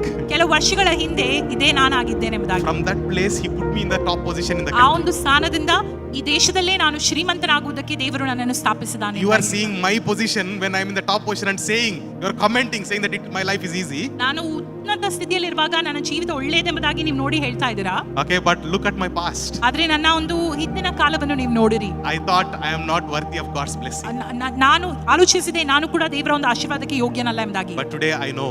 ಆದ್ರೆ ಇವತ್ತು ನನಗೆ ಗೊತ್ತು. That's why I am testifying. ಆದುದರಿಂದ ನಾನು ಸಾಕ್ಷಿ ಹೇಳ್ತಾ ಇದ್ದೇನೆ. You are worthy of God's blessing. ನೀವೆಲ್ಲರೂ ದೇವರ ಆಶೀರ್ವಾದಕ್ಕೆ ಯೋಗ್ಯರಾಗಿದ್ದೀರಾ. Hallelujah. Hallelujah. Even if you don't see today, ನೀವಿವತ್ತು ಅದನ್ನು ನೋಡದೇ ಇದ್ದ ಪಕ್ಷದಲ್ಲಿ ಕೂಡ know that every blessing is upon you. ಎಲ್ಲ ಆಶೀರ್ವಾದವು ದೇವರಿಂದ ಕೊಡಲ್ಪಟ್ಟದ್ದು ನಿಮ್ಮ ಮೇಲೆ ಇದೆ ಎಂಬುದಾಗಿ Okay, ನೀವು if ಆಲೋಚಿಸಿರಿ. this changes, ನಿಮ್ಮ ಒಂದು ಮನಸ್ಥಿತಿ ಅಥವಾ ಆಲೋಚನೆ ಬದಲಾವಣೆ ಹೊಂದಿದ್ರೆ your life will change. ನಿಮ್ಮ ಜೀವಿತವು ಬದಲಾವಣೆ ಹೊಂದುತ್ತದೆ. Praise the Lord. May the Lord bless this word. Let's read scripture portion and we'll end. ದೇವರ ವಾಕ್ಯದಲ್ಲಿ ಎಫೆಸಿಯ 2:8 ಓದೋಣ. ಎಫೆಸಿಯದವರಿಗೆ ಬರೆದ ಮೂರು ವಚನಗಳನ್ನು ನೋಡೋಣ. ಎಫೆಸಿ 2:8, ಗಲಾತ್ಯ 5:26, ಮತ್ತೆ ಪ್ರಾವರ್ಬ್ಸ್ 14:12. ಎಫೆಸಿಯ 2:8 ನಂಬಿಕೆಯ ಮೂಲಕ ಕೃಪೆಯಿಂದಲೇ ರಕ್ಷಣೆ ಹೊಂದಿದವರಾಗಿದ್ದೀರಿ. ಆ ರಕ್ಷಣೆಯು ನಿಮ್ಮಿಂದ ಉಂಟಾದದ್ದಲ್ಲ, ಅದು ದೇವರ ವರವೇ. ಗಲಾತ್ಯ 5:6 ಕ್ರಿಸ್ತ ಯೇಸುವಿನಲ್ಲಿರುವವರಿಗೆ ಸುನ್ನತಿ ಆದರೂ ಪ್ರಯೋಜನವಿಲ್ಲ, ಆಗದಿದ್ದರೂ ಪ್ರಯೋಜನವಿಲ್ಲ, ಪ್ರೀತಿಯಿಂದ ಕಾರ್ಯ ನಡೆಯುವ ನಂಬಿಕೆ ಮಾತ್ರ ಉಪಯೋಗವಾಗುತ್ತದೆ. ಆಮೆನ್. ಜ್ಞಾನೋಕ್ತಿ 14:12 ಮನುಷ್ಯನ ದೃಷ್ಟಿಗೆ ಸರಳವಾಗಿ ತೋರುವ ಒಂದು ದಾರಿಯುಂಟು, ಅದು ಕಟ್ಟ ಕಡೆಗೆ ಮರಣ Praise the ಮಾರ್ಗವೇ. Lord. Okay, may the Lord bless us all. ದೇವರು ನಮ್ಮನ್ನೆಲ್ಲರನ್ನು ಆಶೀರ್ವದಿಸಲಿ. It is only by faith. ನಂಬಿಕೆಯಿಂದ ಮಾತ್ರ ನಾವಿಲ್ಲೆಲ್ಲ ಇದ್ದೇವೆ. How does a righteous man live? ನೀತಿವಂತನು ಹೇಗೆ ಜೀವಿಸ್ತಾನೆ? What does Bible say? ದೇವರ ವಾಕ್ಯ ಏನ್ ಹೇಳ್ತಾ ಇದೆ? ನಂಬಿಕೆಯಿಂದ ಮಾತ್ರ. ನಂಬಿಕೆಯಿಂದ Hey, ಮಾತ್ರ. praise the Lord, only Praise by the Lord. faith. ನಂಬಿಕೆಯಿಂದ ಮಾತ್ರ. Okay, let us all put our hearts together and meditate upon the scriptures every day. ನಾವೆಲ್ಲರೂ ನಮ್ಮ ಹೃದಯಗಳನ್ನ ತಗ್ಗಿಸಿಕೊಂಡು ಈ ಒಂದು ದೇವರ ವಚನಗಳನ್ನು ಧ್ಯಾನಿಸ್ತಾ ಇರೋಣ. May the Lord help us to break all these wrong mindsets. ದೇವರು ನಿಜವಾಗಿ ನಮ್ಮೆಲ್ಲರನ್ನು ಈ ತಪ್ಪು ನಂಬಿಕೆಯನ್ನ ಮುರಿದು ಹಾಕಲು ಸಹಾಯ ಮಾಡಲಿ. Praise God. Praise the Lord. Hallelujah. ಅದ್ಭುತವಾದ ಸಬ್ಜೆಕ್ಟು. ಸತ್ಯವೇದವೆಲ್ಲ ಸಹ ಮತ್ತು ನಮ್ಮ ಸೋಲ್ ಅಂದರೆ ನಮ್ಮ ಮನಸ್ಸಿನ ರಕ್ಷಣೆ ಬಗ್ಗೆ ಮಾತನಾಡ್ತೈತೆ. Praise the Lord. ಹಲ್ಲೆಲೂಯಾ. ಯಾಕೋಬನ ಪತ್ರಿಕೆ 1:20-21 ನಾವು ನೋಡುವಾಗ ಆ ದೇವರ ವಾಕ್ಯವು ನಿಮ್ಮ ಆತ್ಮಗಳನ್ನು ರಕ್ಷಿಸುವುದಕ್ಕೆ ಸಮರ್ಥವಾಗಿದೆ ಎಂಬುದಾಗಿ ಹೇಳ್ತದೆ. ಅಲ್ಲಿ ಆತ್ಮ ಅಂತ ಹೇಳುವಾಗ ಗ್ರೀಕ್ ಪದ ಸುಖಿಕೋ ಎಂಬುದಾಗಿ ಬರೆಯಲ್ಪಟ್ಟಿದೆ. ಅಂದರೆ ನಮ್ಮ ಮನಸ್ಸನ್ನು ರಕ್ಷಿಸುವುದಕ್ಕೆ ಶಕ್ತವಾಗಿದೆ. ಅಥವಾ ಪ್ರಾಣವನ್ನು, ಮಿಡಿಲ್ ಪಾರ್ಟ್ ಅಂತ ಹೇಳ್ತೇವಲ್ಲ, ಆತ್ಮ, ಪ್ರಾಣ, ದೇಹ, ಪ್ರಾಣವನ್ನು ರಕ್ಷಿಸುವುದಕ್ಕೆ ಶಕ್ತವಾಗಿದೆ ಎಂಬುದಾಗಿ. ಯಾಕಂದರೆ ಪ್ರಾಣ ನಾವು ನೋಡ್ತೇವೆ, ಈಗಾಗಲೇ ಪಾಸ್ಟರ್ ಹೇಳಿದಾಗೆ ನಮ್ಮ ಜೀವನ 80% ನಮ್ಮ ಆಲೋಚನೆಯಾಗಿರ್ತದೆ. ಅಲ್ಲೂಯ. ನಾವು ದೇಹದಲ್ಲಿ ಬದುಕುವಂಥ ನಮ್ಮ ಕಾರ್ಯಗಳು, ಕ್ರಿಯೆಗಳು, ಮಾತು ಇವೆಲ್ಲ 20%. ಅದು ಸಹ ಇನ್ಫ್ಲುಯೆನ್ಸ್ ಆಫ್ ಮೈಂಡ್. ನಮ್ಮ ಮನಸ್ಸಿನ ಪ್ರಭಾವದಿಂದಲೇ ನಮ್ಮ ಕಾರ್ಯಗಳು ನಡೆಯುವಂಥವಾಗಿರ್ತವೆ. ಅಲ್ಲೂಯ. ಆದರೆ ಕ್ರಿಸ್ತನಲ್ಲಿ ನಮಗೆ ದೇವರು ಹೊಸ ಮನಸ್ಸನ್ನು ಕೊಟ್ಟಿದ್ದಾನೆ. ಕ್ರಿಸ್ತ ಯೇಸುವಿನ ಮನಸ್ಸನ್ನು ನಾವು ಹೊಂದಿದವರಾಗಿದ್ದೇವೆ. ಬಟ್ ಈ ನಂಬಿಕೆಯ ಜೀವಿತ ನಾವು ಮಾಡ್ತಿರುವಾಗ ನಾವು ಯಾವ ಮನಸ್ಸು ನಮ್ಮಲ್ಲಿ ಇದೆ ಎಂಬುವಂಥ ಅವೇರ್ನೆಸ್ ನಮಗೆ ಬೇಕು. Praise the Lord. ಕ್ರಿಸ್ತ ಯೇಸುವಿನಲ್ಲಿರುವ ಮನಸ್ಸೇ ಅಥವಾ ಕ್ರಿಸ್ತ ಮನಸ್ಸೇ ನಾನು ಹೊಂದಿದ್ದೇನೆ ಎಂಬುವಂಥ ಆ ಒಂದು ಎಚ್ಚರಿಕೆ ನಮಗೆ ಯಾವಾಗಲೂ ಬೇಕಾಗಿರ್ತದೆ. ಹಲ್ಲೆಲೂಯ. ದೇವರ ವಾಕ್ಯವು ಯಾವತ್ತೂ ಸಹ ನಮಗೆ ಕ್ರಿಸ್ತನ ಮನಸ್ಸಿನಲ್ಲಿ ನಾವು ನಡೆಯುವ ಹಾಗೆ ನಮ್ಮನ್ನು ಬಲಪಡಿಸುವಂಥದ್ದಾಗಿರ್ತದೆ. ಹಲ್ಲೆಲೂಯ. ಇವತ್ತು ಅದ್ಭುತವಾಗಿ ಪಾಸ್ಟರ್ ಹೇಳಿದರು, ರಾಂಗ್ ಬಿಲೀಫ್ಸ್, ತಪ್ಪಾದ ನಂಬಿಕೆಗಳು ನಮ್ಮ ಮನಸ್ಸಿನ ಆಲೋಚನೆಗಳಲ್ಲಿರುವಂಥವಾಗಿರ್ತದೆ. ನಾವು ವಿಶ್ವಾಸಿಗಳಾಗಿದ್ದಾಗ್ಯೂ ಇಂಥ ನಂಬಿಕೆಗಳು ನಾವು ಇಟ್ಕೊಂಡಿರ್ತೇವೆ. ಅದರ ಬಗ್ಗೆ ನಮಗೆ ಇದು ಇರಬಾರ್ದೆಂಬುದಾಗಿ ನಮ್ಗೆ ಅವೇರ್ನೆಸ್ ಇರೋದಿಲ್ಲ.